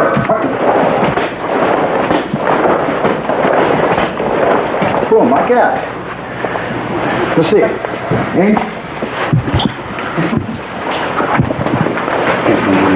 go.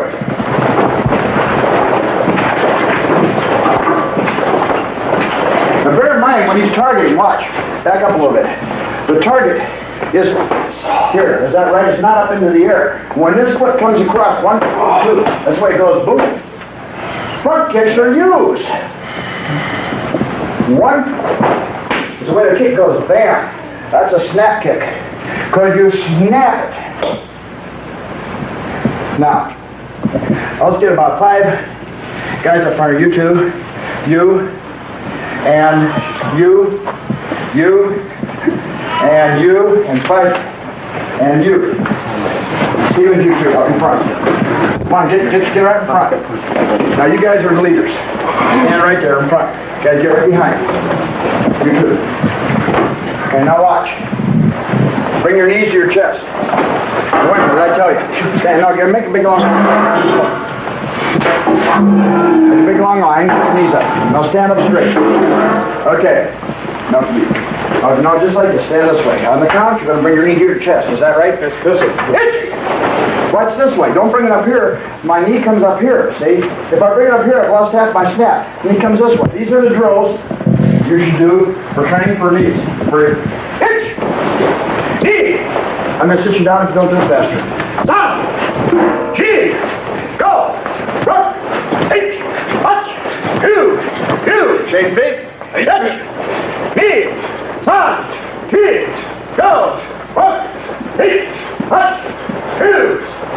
Take a long front stance. Back foot comes up, hits you in the chest. See my head? 1, 2. If I'm kicking, put that thing down there. Or hold it out there. Just hold it out. If I'm kicking over my knee position here, watch my head.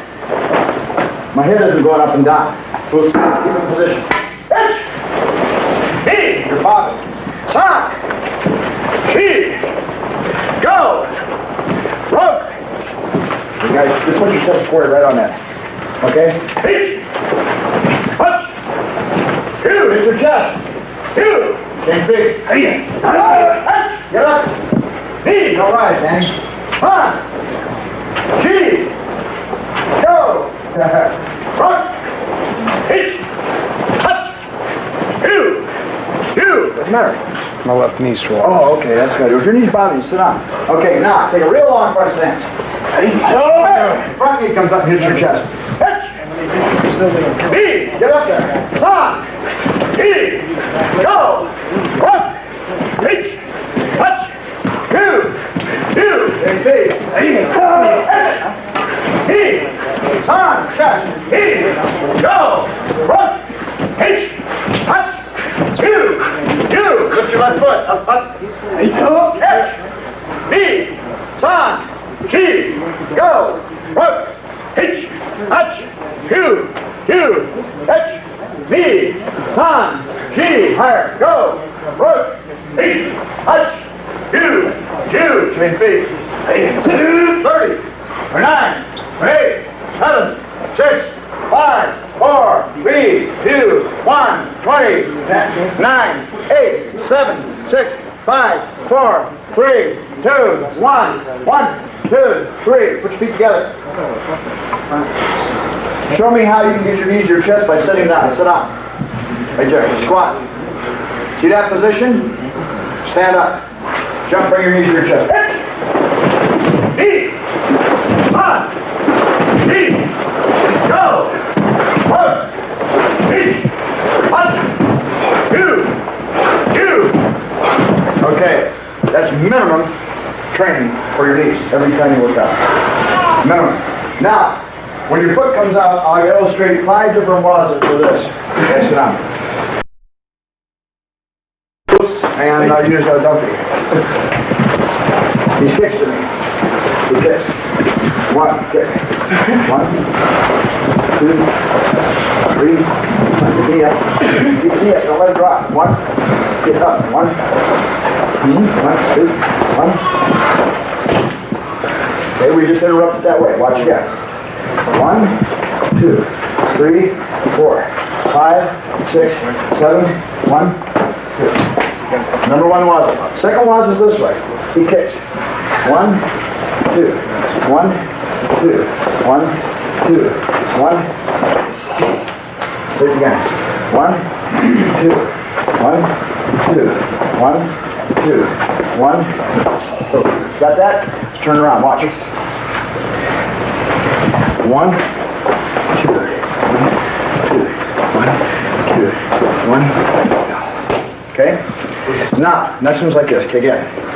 1, 2, 1, 2. See? 1, 2, 1, 2, 1, 1. Turn it around. What's the action? 1, 2, 1.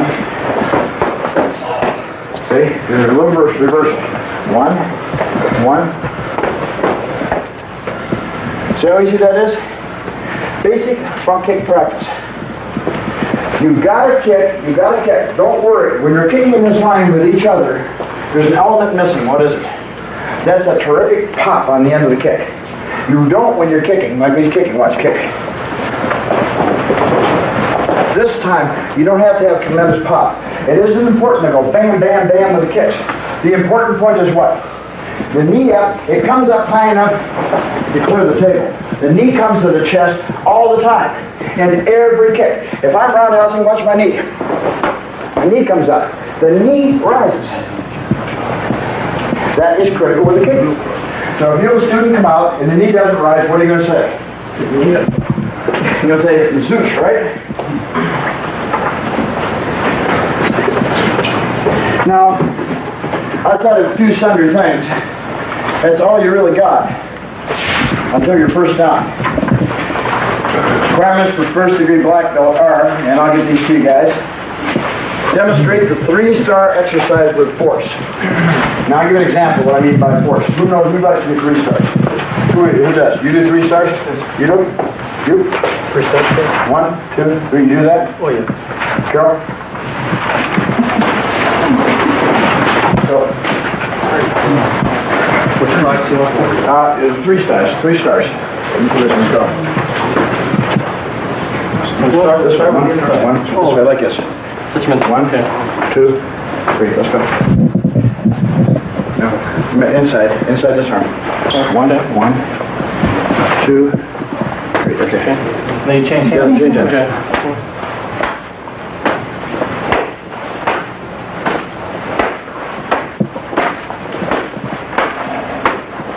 Whoop, we missed.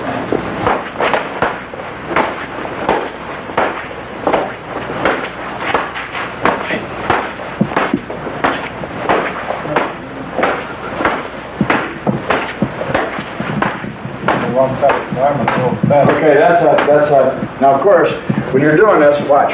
Okay. 1, 2, quick, correct right 3. Down, boom, plunk, plunk, plunk. Correct technique on this, okay? The 3-star. Second is wrist press. Everybody knows, you know the wrist press, this one, 1, 2? These are real basic action.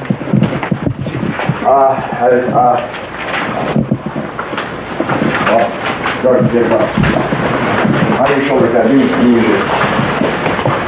Like this, my hand's this way. He pushes down. I go back, 1, 2, These are rotational wrist exercises, and anybody can learn. These are old-time exercises, and they're very good for the wrist and whatever. If you don't know those, you can work with those. Execute 20 one-step sparring combinations. Execute 10 releases. That means if I come up and grab a hold of you, you got to be able to get loose 10 different ways, okay? Execute 4 takedowns. Demonstrate break fall. Demonstrate the 40 hands in corresponding stance relationships. That's a toughie, and that should be learned at the brown belt level. We're going to have a clank just on the 40 hands, which I will teach you specifically on the 40 hands and the relationships. Demonstrate the kicking drill sequence and explain the functions. And if you don't know those, we'll have a clank on the kicking drills and show you the kicking drill series, the whole thing through. Okay, break 3 boards with any 3 of the following: punch, front kick, shudo, round kick, hammer fist, or side kick. Stand and kibidachi for a half an hour. Execute the form requirements for first degree. Demonstrate proficiency in free fighting. Mr. Harrison? Yes. Could you please explain the test that the University of Akron students have to take just to take the credit course? Oh, they take the credit class. The midterm credit class is kibidachi for 45 minutes. A deep kibidachi, that's just to get a pass. That means they stand on horse stance for 45 minutes. And that's a mandatory requirement after the month and a half. So we do, when we say half hour, mean a half hour. That means a clock half hour.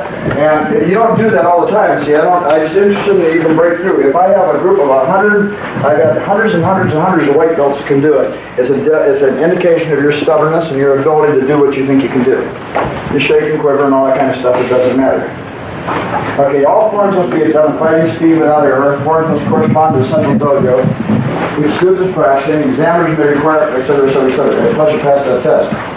Now, you see what we're looking for in the kata, again, is breathing, punching, blocking, timing, and kiai.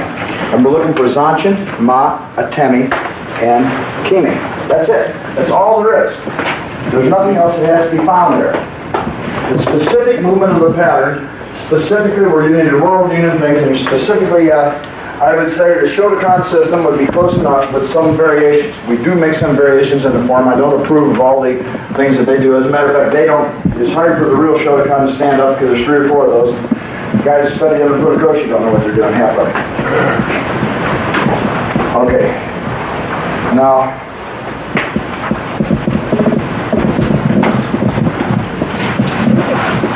let's see where we're going here. Keith, find me that section here. Wait, I want to read that little particular thing here. That one about he's talking about the mind moving around. Okay, now are there any questions?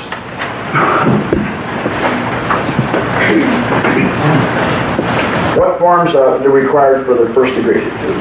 We're running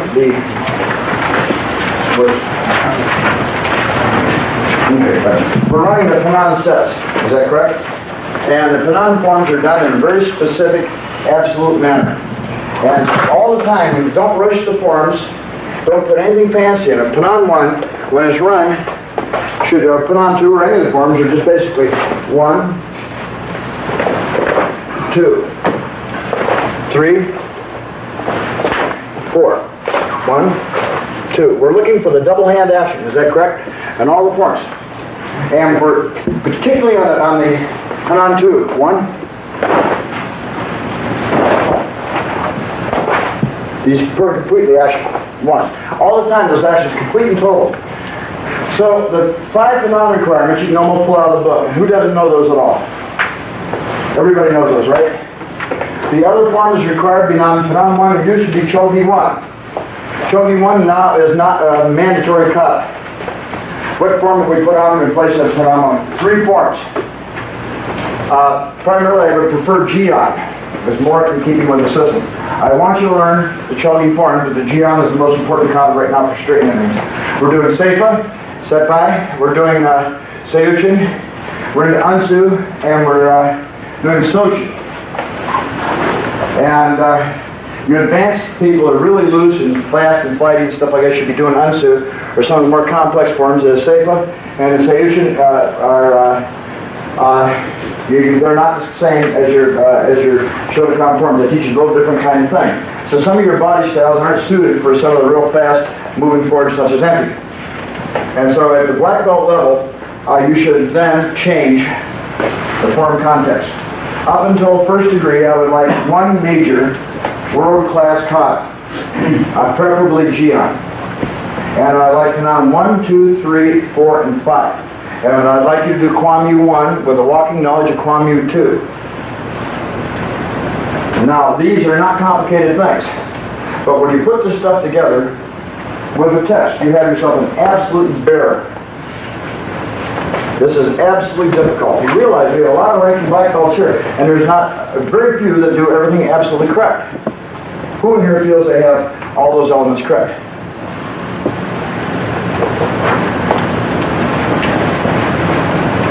Now, you remember what happened to Juan Mirza.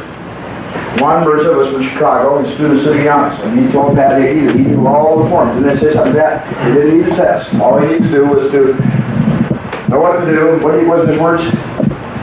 All I had to do was know 4 principles, and he could, 5 principles, and he could judge any kata. 5 principles, he could judge any kata. So we lined 5 people up here with a pad and paper and had them write what was wrong with the kata, specifically why the deductive appointment was wrong with it. And we had him do Jian. He showed the system, of course, Mr. McConney was there. And so he went out, he did the kata, and everybody gave him 7, 8, the scores between 7 and 8. So they gave him 7, 8, 7, 3, 7, 4, 7, 5, real good scores. And he was feeling pretty good about it. And then Mr. McConney came out and said, well, actually, that's not even Shotokan kata. So that's actually not even black belt form. And the guy didn't have the vaguest idea what the heck he was talking about. Yamazaki was Mirza's instructor student, in case you're interested. Say that again. Yamazaki's instructor was Sugiyama. So he didn't even know. Now, for example, I've seen guys who take Basarai, and I'll start Basarai from here. 1, 2, 1, 2, 1, 2, 3, 4, 1, 1, 2, 3. I'm not doing this fast, I'm just slow so you can see it. Okay. But except the people that directly know, what's wrong with that? Basic fundamental motion, what's wrong with it? You know. Four in your hand. No, it doesn't do it. Watch. Basarai. Form. I'm starting here. 1, 2. My hips are 45. My hips 40. My hips are here, right? See my hips? Are you looking? 1, 2. This is open, close. My hips close. My hips open. Hips come down, round. Watch my hips. 1, 2, 1, 2. My hips close. See my hips open? 1, 2. My hips open all the time. Close your hips. Hips moving around. 1. Watch my hips. See? That hip action. Watch my hips a minute. The hip all the time is action. When I'm coming here, my hips are this way. When I'm coming this way, the hips close. The opening and closing of the hips. All the Shotokan. When you're running from here, 1. The hips turn. All the time on those. That is a critical point. If the hips don't turn, from here, 1, my body's coming down. This hand should come this way too, by the way. I've been doing this a little bit. Keep your hands straight and flat. So if I'm running this thing and I'm running here, 1, I'm here. Should be straight up and down. Then hips move, watch. Those, if that isn't there, you flop it so badly you can never recover. If I'm moving, this technique, 1, completely incorrect. 1, hips turn. Has to. If I'm coming down with this Tsunamaki like this. 1, see my hips? That's got to be in the thing. So that's mandatory. So, it's like Curtis Smith from Pittsburgh. Shotokan, not even a little bit. Doesn't even look like it. Nothing. We're Kwanmukan, and we don't have to follow all the Shotokan precepts. But we still have to realize that the hara moves. So we have a few little different things that we do. Our interpretation of the kata is not the same. What happens with the Shotokan people, for example, they'll take a part of a form and they'll truncate it. And they'll treat it as a block. And the guy behind you, they'll ignore it. In other words, they'll take it, they won't work with real people with a continuing flow of people around you.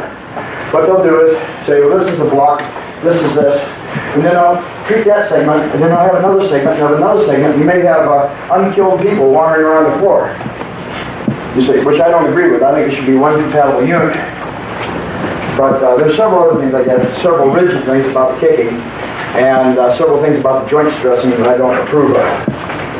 But our system, we want the, again, punching, blocking, breathing, punching, blocking, timing, and key eye.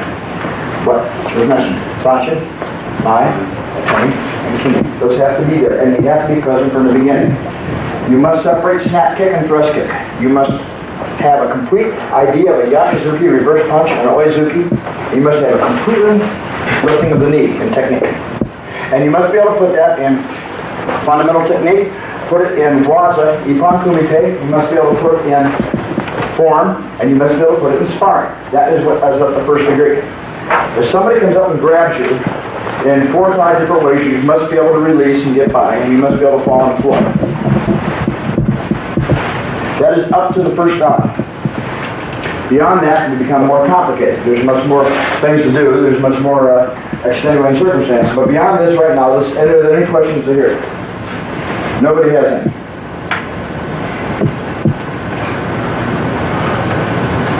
Yeah, I'm going to ask you a question. You hit somebody in the face, where do you hit them?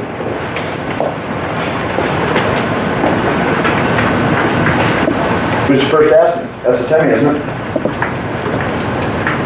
Where are you going to hit somebody when you hit them in the face with that Seikazuki? Okay, you're a better one. You're going to hurt me. You're going to hit me in the back. Where are you going to hit me? Lower spine. What? Lower spine. Spine will do it. Oh, I didn't help you, okay? Your solar plexus is on your nerve center. Right there is your solar plexus. I can break your back here and hit your solar plexus here, maybe. If I don't break your back, I can paralyze your diaphragm by hitting you here. Your solar plexus is a big median dorsal nerve ganglion sitting on the backbone. Smack right here, you hit the right fundus, right? So, isn't that true? You know, what the heck, if you hit the solar plexus here, there's muscles here. Here, there's just a backbone. It's easier to hit the solar plexus from the rear than it is from the front.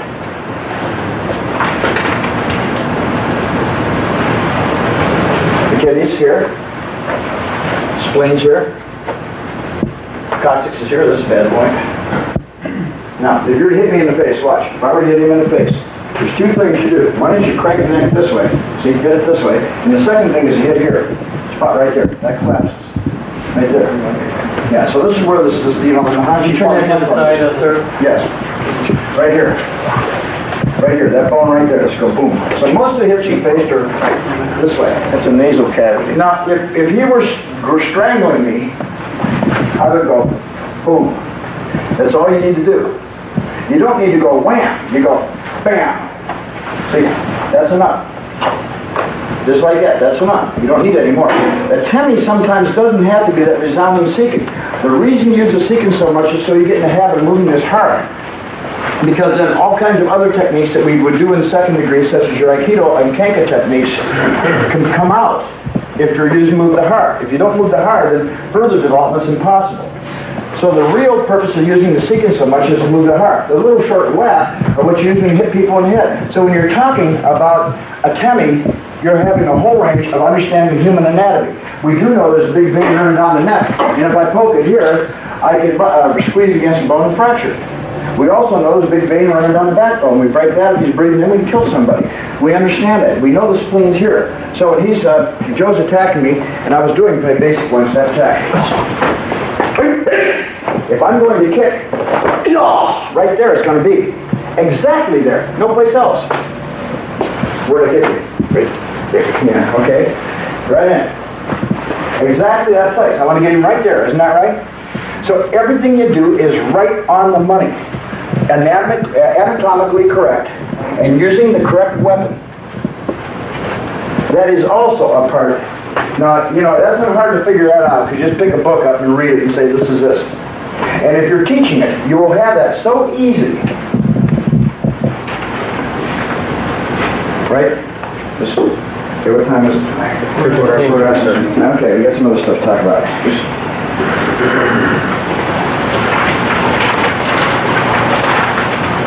Okay, now now let's talk about how to bow out properly. We're not here, we're not going to bow out. Let's talk about how the procedures.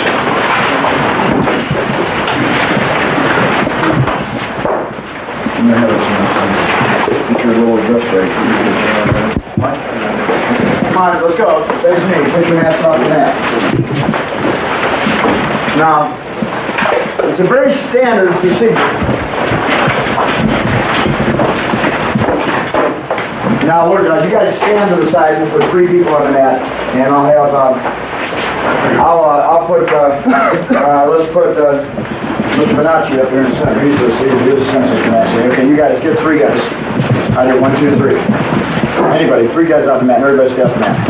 Okay, now we're down, now we're going to do some yoga, right? Back up here over there. We're going to do some yoga. We're sitting this, okay, now in this position. We do our yoga and we sit back and then he yells Mokuso. Mokuso, that means meditate. You put your hands here and you guys start your breathing. When he's done, he says Mokuso Yame. Mokuso Yame. Now he sits up bolt upright. And then he says, Say Maya, Geg Geg Gya Miaho. Say Maya, Geg Geg Gyaho. Gya Miaho, which is Urdu for faithful disciples, pay attention to what I'm telling you. And then he says something profound. Then he makes his little stick commentary, like I usually right now for you guys, I would say that this is, well, I'll say it later, you can hear me, okay? Now, then, I say, Shomini, right, and then they bow. And then we all turn to face him, with a symphony, right. And then we stand up. And we look at the bow of the flag or whatever's there. And then you say symphony, right, that's bow to me. And you would say class dismissed, and then I go 1, 2, 3, and you would Kwamino, real loud, okay? That's our battle cry, it's our shout, right? And then we say, now, and we bow, and then he leaves the floor. Next ranking black belt leaves the floor, you're still there. And when he's done, everybody's off the floor, take a break. You guys can break. Now, it's not complicated. This is not really complicated. You bow to the front of the gym, and then you bow to the chief instructor, and then you bow to the senior student. Then you dismiss class, 1, 2, 3, do your thing, you know, and then the senior black belts walk off the floor. This is very standard procedure, and it fits with about, it's Okinawan Japanese. Okinawan Japanese, Chinese, a little bit of Indian in it. Okay, come on, sit down before I'm going to talk for a while.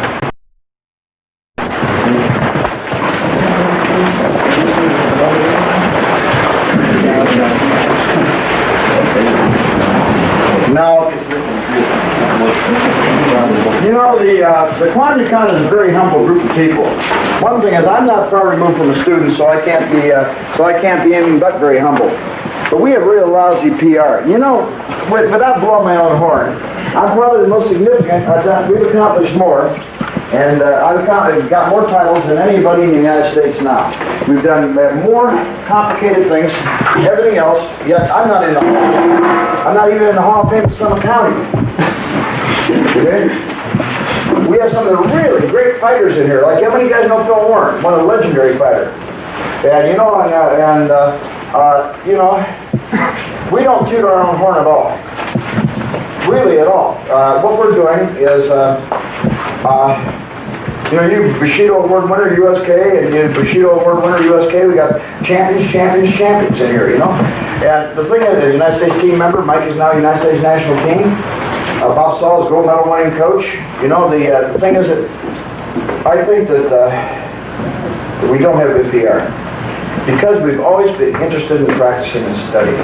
This is a gymnasium in which we study karate. Right. And there's a lot of problems with studying karate. What do you practice karate for? You know, because it makes you more than what you are. And this sense, this is a nice little thing that was written here by this guy. And I just picked this up about a month ago or 2 months ago when I was Pat out in Rosales tournament. And I think this is by, who wrote this? Swami Rana. It says, typically our minds are restless and confused. Our attention flits from one thought to another. Through the course of a single day, we may experience many unpleasant emotions such as anxiety, depression, disappointment, anger, and frustration.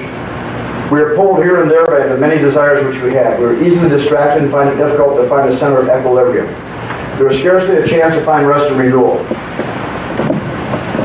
But meditation is a practice in which the beginning helps us find stability and calmness. We become free from the restless desires and disturbing thoughts which normally come before our mind and from our emotional reactions. As we progress in the practice of meditation, we come to find that disturbances are gradually replaced by an ever-increasing sense of peace and happiness. Our mental and emotional environment becomes purified and we experience a sense of inner refreshment and joy. I think that that's really, I think that's probably really sound and it's well put. You know, people in karate have a real touchstone on reality. And, you know, I know a lot of you people don't have problems, but, you know, there's a lot of psychopathic people, or people what they call avoidance learning centers in karate. There's some of the most brilliant people in the world have the same thing. You know, they can't ever do anything right or whatever, but when they, say for example, they go to flight school and become airplane pilots, they become absolutely superb pilots because they check everything on the list. They have a role model, and they do everything that they're supposed to do in detail. And they, just perfect. But you know, they're the ones that, when the weather's really bad, say, let's go out and see what's looking around, let's go out and fly and practice our blind flying procedures. And they're the ones that take the heroes in the war, the guys that, you know, the pioneers, the guys that go out and explorers and stuff like that. Those people have a really hard time getting a system in which they can operate and when they can fully develop their capacity. When they start practicing karate, they have themselves a system that they can return to and be refreshed periodically. And so consequently, those people can develop themselves to an extraordinarily high level and do things that were previously impossible, even for most people. It allows you to be more than you are. It's a way to come back to reality and a way to structure your life in such a way that you can get a point, and you can follow that, and you can really accomplish something. That is a critical key. The alternative is, you know, there's a lot of dumb people who don't have any problem. And there's a lot of people who fortunately have done the right things. But there's a lot of people who have not and who have had a lot of problems with their, even though they may be tigers in the mind and everything else, they're really hard getting it together. And once they start practicing karate, they go to college, they get degrees, they become bright, they get good jobs, they have good drive, and you can really see a difference. It's so important that if you were in the major countries in Japan, like that, unless you really practice, you wouldn't really have a big position. You know, what's price is it when you get over 50 and you can still lift your knees when you have a broken back? What price is it that you don't have bad varicose veins and that you can still walk around, you have cardiovascular disease? You know, what's that worth to you? You know, I've asked people before what the, you know, what they give for 10 more points in their IQ and a little better health and stuff. And they're not interested. But I said, well, what if you were to lose 10 points on your IQ and have bad health? You know, be less than you normally should be. They don't want to even hear about that. The idea is that karate can create for you a real value, and it's important. And for me, it's done so much for me in my life. You should need to have other children. That's your payback there. Bring your children up too. And you deserve the right, if your parents brought you up well, and you deserve to bring your children up well. That's at home. You owe it. You owe it to the family. And it's a continuation of home. You shouldn't genetically mess yourself up so that you pass on the wrong kind of structure to your children, mentally or physically. That's not correct. You shouldn't pass on your bad habits. That kind of thing. The own is important. The teaching and the carrying on of own is the most critical point. And there's a certain thing, you know, like in my gymnasium, you know, I think that sometimes people think that I come down here to teach for my own benefit. That's right, I do. I teach for my own benefit. Only for my benefit. Because I'm repaying the own. Otherwise, it's a burden that I always carry. And there's nothing worse than a guy who doesn't discharge the own. He's considered a rotten son of a bitch in the most worst terms. The own must be paid back. You have no right to take if you don't pay back. None. The payback is important. And so in karate, all the time, the payback means that two things. One is that if you're taught carefully, you must practice carefully. And you must learn exactly what you're going to learn. That's the first one, right? And the second one is that you must teach exactly as you're taught. Now, it's impossible to run a structure where you can learn. You realize that among the human animal, there's so many variations, there's so many different ways of thinking, and so many different perceptions that even words can't convey the ideas we want. So we have protocol and procedures. And the protocol and procedures enable people to practice in areas where their minds are still bumping. When guys are younger level in karate, they find a great deal of stress and push and shove among the little things. They don't like to work out with this person. This guy's hitting too hard. You guys have heard it. That guy hits me too hard. If he hits me, I'm going to hit him back. And if I hit him back, then you're going to get mad and there's blood all over. You know, the guy's hurting me. This guy's nasty and mean, bad temper. And, you know, really can't work with him because he's always talking too much, or he's asking too many questions, or he doesn't want to work out, or he's sweating too much, or doesn't change your uniform. All these things. And if you went to all the complaints, you couldn't even have a class. Now, the high rank, the real high rank, are valuable for their overview. They have an overview of everything and make sure it funnels up correctly. The lower rank don't. They have an overview of themselves, maybe, if possible. At least they have the overview of the people under them, which aren't too many. So we have, the protocol is extremely important within the system. The protocol is critical. The protocol comes down from the high rank, down to the next high rank, down to the next high rank, down to the next rank, and down to the bottom. You can't attack any one thing in the gymnasium you can't attack any one rank without attacking everybody. Even one person, attacking the next person up, or the next person, or the next person down, attacking everybody. It's a unified body. And you can't do it. And the hardest thing in the world to do is get people to keep their mouth closed and just simply wait. Spend time. We have a very strict procedures between the first, second, third, fourth, fifth, sixth, seventh times, like that in our gyms. And it makes it very hard when the high rank don't practice. It makes it worse when the low rank don't practice. Do not practice. They should practice, everybody, and they have a common understanding. And whether there's a personal feeling, plus or minus, doesn't matter at all. We don't even care about that. But what we want is the standard, flat courtesy across the board.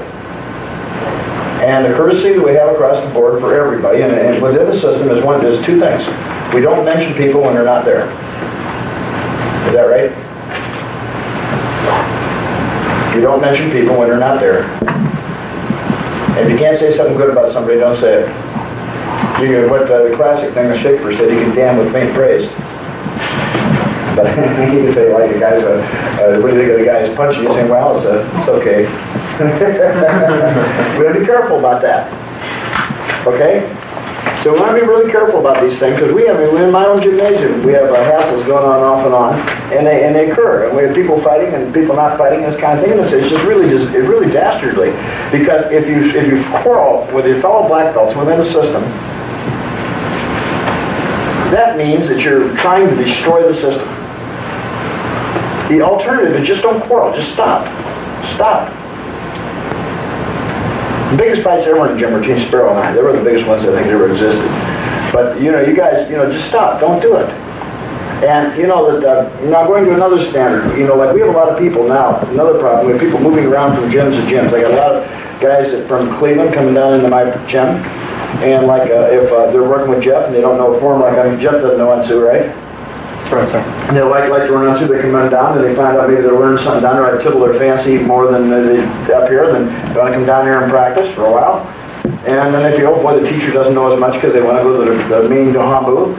And students moving around like that can be a terrific problem, too. That can be a terrible problem. And the idea within our family is the dojo down there is open to everybody. You guys are all welcome to come down, right?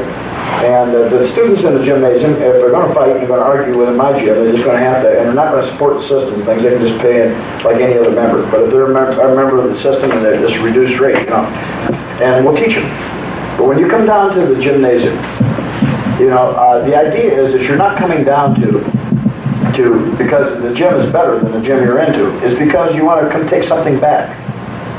You want to take something back. When Mike Dumpy comes up from Canton, he comes up to, not because he's a satisfied instructor in Canton, which is him, He comes up because he'd like to take something back. He'd like to take some attitude back.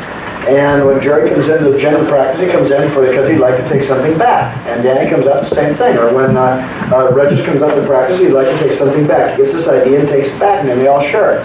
In the same sense that when Pat goes someplace to, say, a seminar, and he was in a seminar that I wasn't, And he learned Sefer with this girl from thing, and he came back, and I'm all excited about learning what he learned. And a lot of times we'll come in and we'll do something fast that does. Let's say your hand's out here, you're not turning it over all the way around. So, wow, I better watch that one.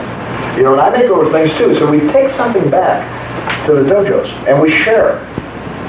That's the idea of practicing the Hanmu, is so that the general ideas can pass around.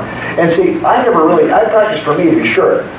But when I have a chance to learn something that'll help you, that is really delightful to me, because that means I can discharge part of the own. See, I don't have to carry that burden.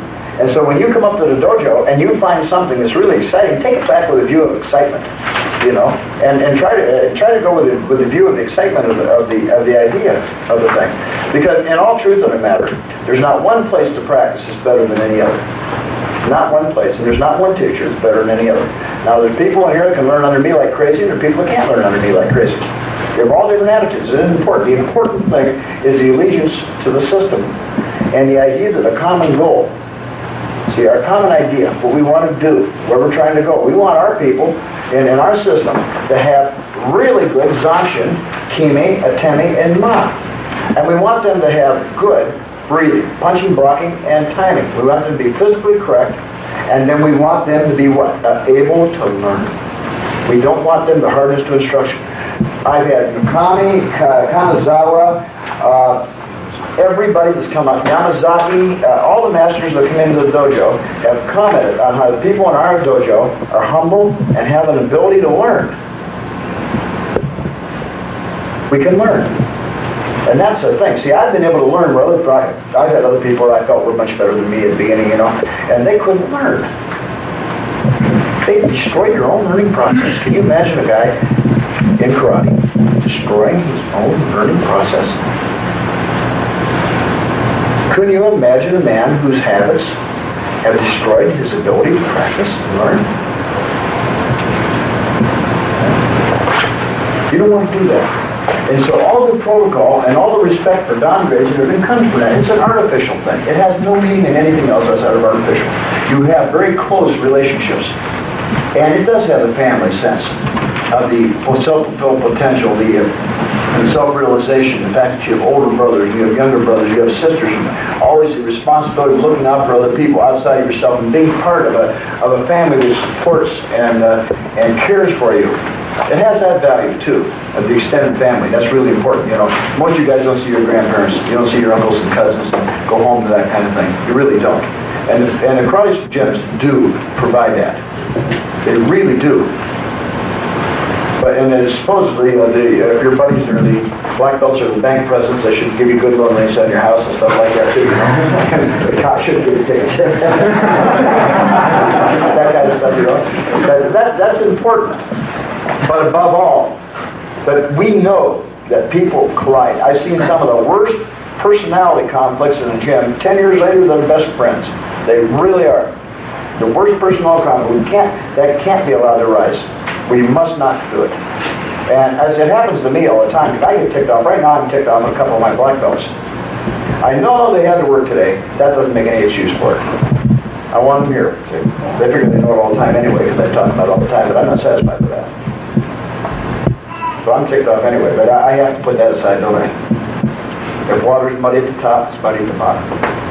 Now you guys, if there's big hassles going on, can you imagine what it would be if it picked up among the yellow belts and the blue belts and the brown belts? Stability, you must know there's a structure and be able to move within that structure. That's critical. Is that right?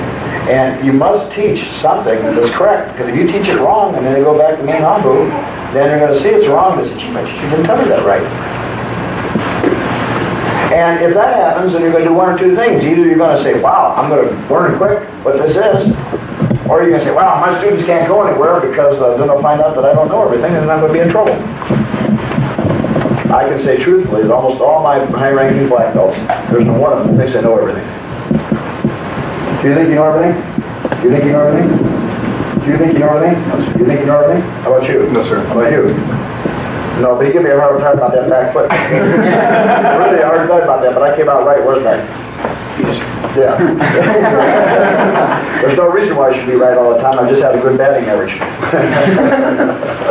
But the thing is, you understand, we are a family, and now the Kwanmukan is one of the biggest organizations in the country. It is the most prestigious, without a doubt. And we are one of the largest. We're huge, and we're very good. But now we want to be right. I don't care about the size, because it doesn't matter. I never was satisfied being 6 foot. I can be 6'4". Didn't bother me at all. I want to make sure that the little things are correct. If the little things are right, everything else will be fine. Don't worry about the jump side kick. Don't worry about the jump roundhouse. Don't worry about all that jump. Just make sure that you have kime, atemi, zanchin, and mai, and you have breathing, punching, blocking, timing, and kiai. And that you're carried all the way through. And when you kick, your knees come to your chest, and there's a difference between the side kick, thrust, and snap side kick. There are drills for every one of those. I will have for you probably a ton of papers about everything. The new one steps, I have those down here. I thought we copied them, but evidently I didn't. And we have the new manuals that are ready pretty quick, so we'll have adjustments on everything. I've also taken it upon myself to write a history of the Kwanmukan going back to 1950, and it's pretty solid, and that'll be published quickly too. We'll have all that out. All the information you could possibly want about any one thing. The next seminar that we have will deal with between first and second degree techniques. Now, I am going to, I would like all of you to look at the simple requirements, and I'd like all of you to take a very private and test among ourselves on this first degree. And I want you all test on the first time, right? Again. And there's going to be no really pass or fail on it. I don't intend to have a pass or fail on it, but I do want to make sure that we know these things completely. So the first requirements are demonstrate the 3-star exercise with force.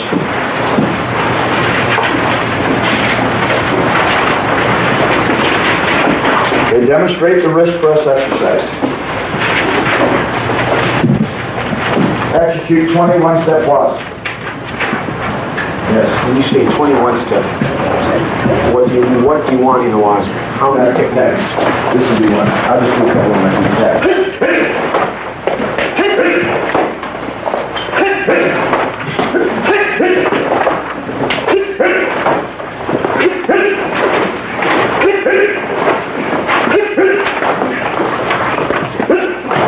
Okay, back in. Do the basics. All right, buddy, got a minute? Okay. Plan. They can't be flaky. Don't be flaky. Execute 10 releases. There's some nice ones we have. See, this is one I think. Okay. See, some of these are real basic. Oh, I just don't know that. Heights. For example.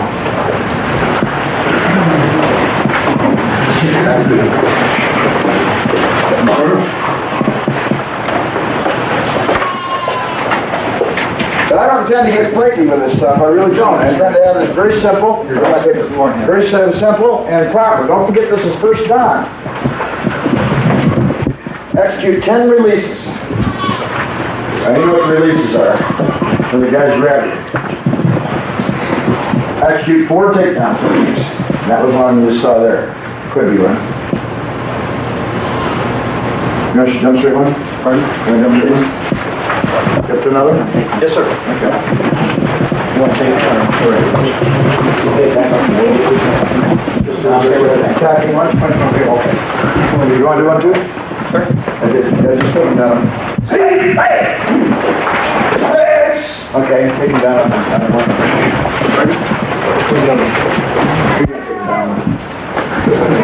That's nice. Thank you.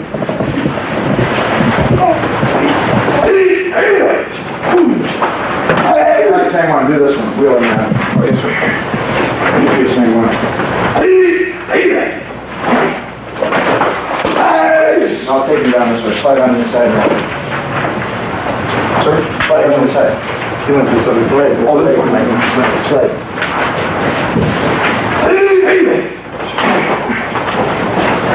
Okay, take him on the inside. You know the inside. Watch. Take that gun. How's your neck, Mike? Fine. Okay.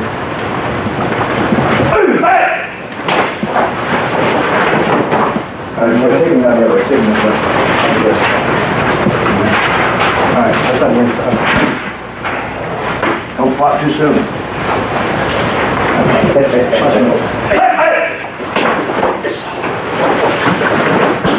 That's real basic. See, those are real nice, simple techniques, aren't they? Then on top of that, you might want to do this. Dave? Sir. Okay, I don't want to do this. I want you to hear it.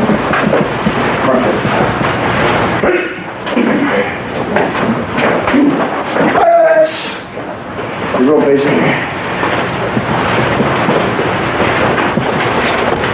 Okay, so those are 10 takedowns. You suit yourself. 10 release, 4 takedowns. Demonstrate you Kimmy was it, David? Sorry.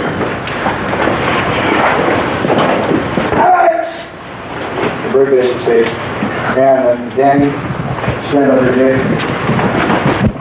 Stand over. I don't know whether give a middle or give a middle. I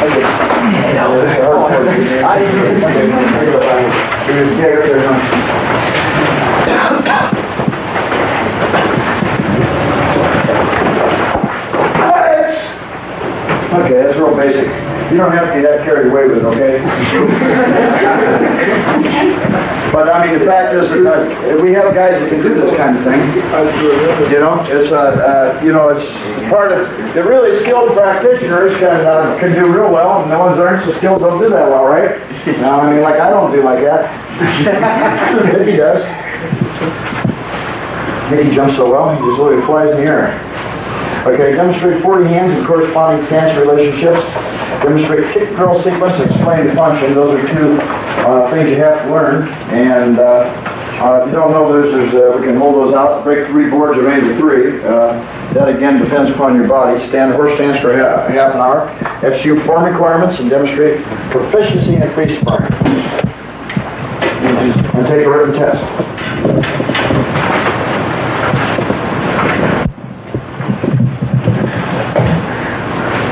Okay, that's not complicated, is it? That's probably, if we would all do that, would be a jewel in American karate. It would be actually a sparkling jewel in American karate. You know, we set the pace for the world karate levels now, and are there any questions so far? No? Yes? What about kata? Kata, right now we're doing Pinan 1, 2, 5. You see the list here? Pinan 1, 2, 3, 4, 5, Kwanmukan first effort, Sui Sho, Teki 1, Jian, and Sai Jitsu Ichi.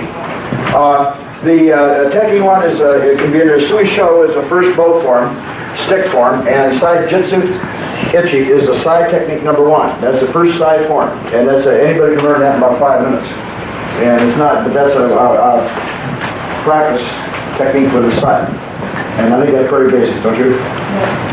That's very basic. We don't want to proliferate on this first degree thing. We want the things that are supposed to be right. The second, third, fourth, and fifth degrees, we start getting complicated. Because we have a long time to learn, so we're not going to blow it all out the first time. First time, we want the fundamentals correct. The fundamental. And then we build on that. That's the viewpoint. And it's not simple. It's probably more complicated. A lot of people learn tricky stuff and then try to put the fundamentals under it. And I don't think that's the way to go.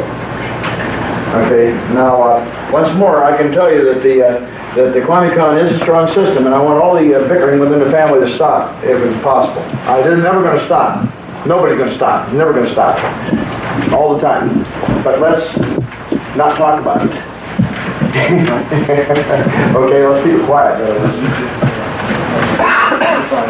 Because we got a lot of people moving around in here now. We have a lot of outside gyms, a lot of moving around, and instructors are all going to get their feelings hurt. They really are, because we have different degrees of understanding and different degrees of knowledge and stuff. It's moving around at different levels, and everybody's proud of their students and proud of the relationship with the students. And it's hard to change that, because what happens is everybody gets feelings get hurt.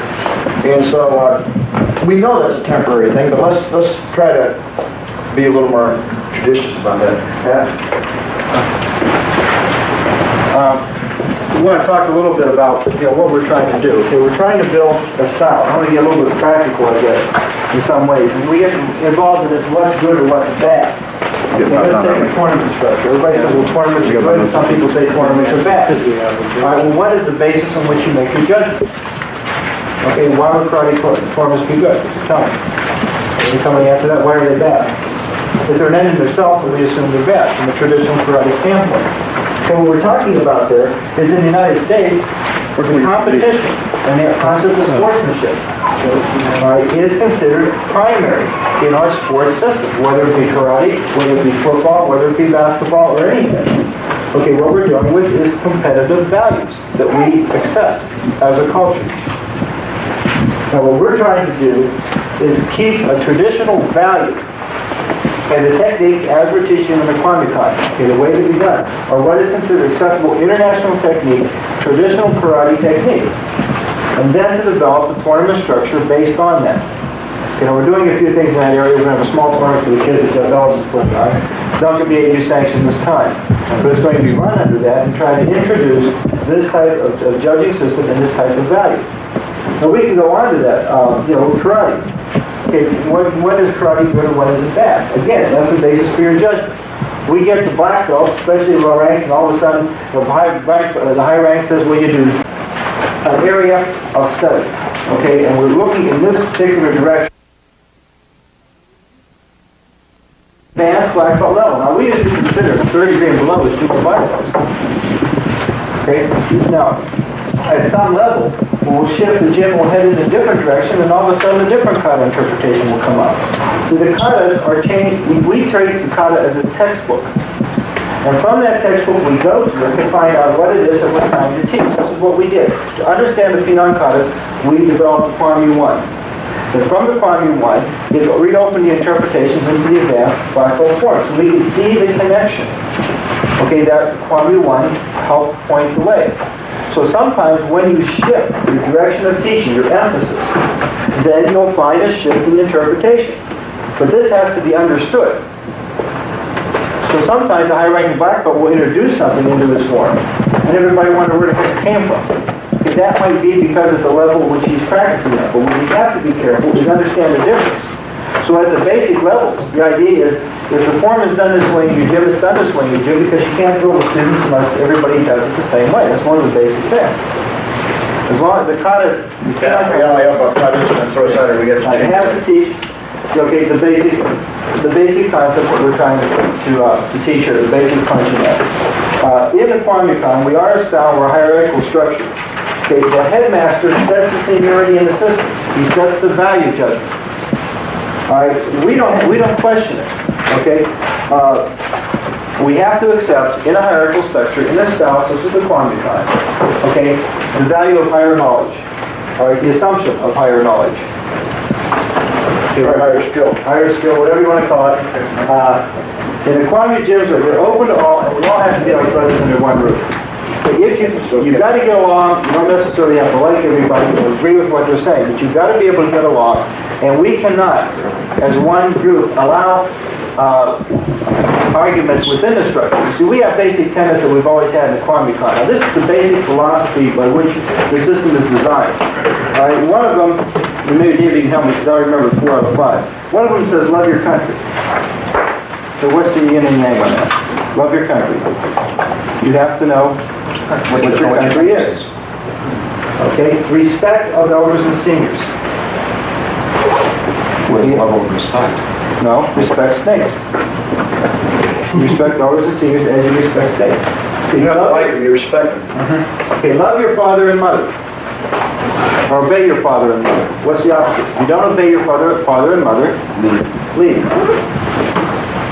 Okay, don't do anything without a reason. You have a reason to kill it. If you have a reason, kill it. Okay, those are basic philosophical values on which the Kwanmukan is established. The violation of those principles means you're not Kwanmu-do. And this is what we would like to have you understand. Now we got to get out of here. So what I want to do is, Kwanmukan is the house. The Kwanmu-do is the way. Kwanmukan is the member. And Kwanmu Zendokai is the system. Okay, we've got to live as such under one roof, understand where we operate, how we belong. But we can't put up with fraternal disputes. We're not interested in sibling rivalry. We're going to have rivalry, but it has to be rivalry that pushes things forward. But we don't want undercurrents. If you undercut a high-ranking black belt, you might as well just come out and attack Mr. Anderson because that's what you're doing.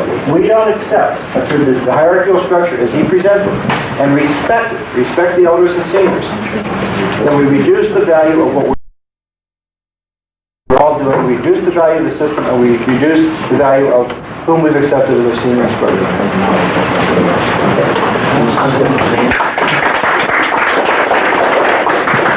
Well, I tell you what, I'm really proud of our elders and seniors. I'm proud of all the dons that we have. There's no one.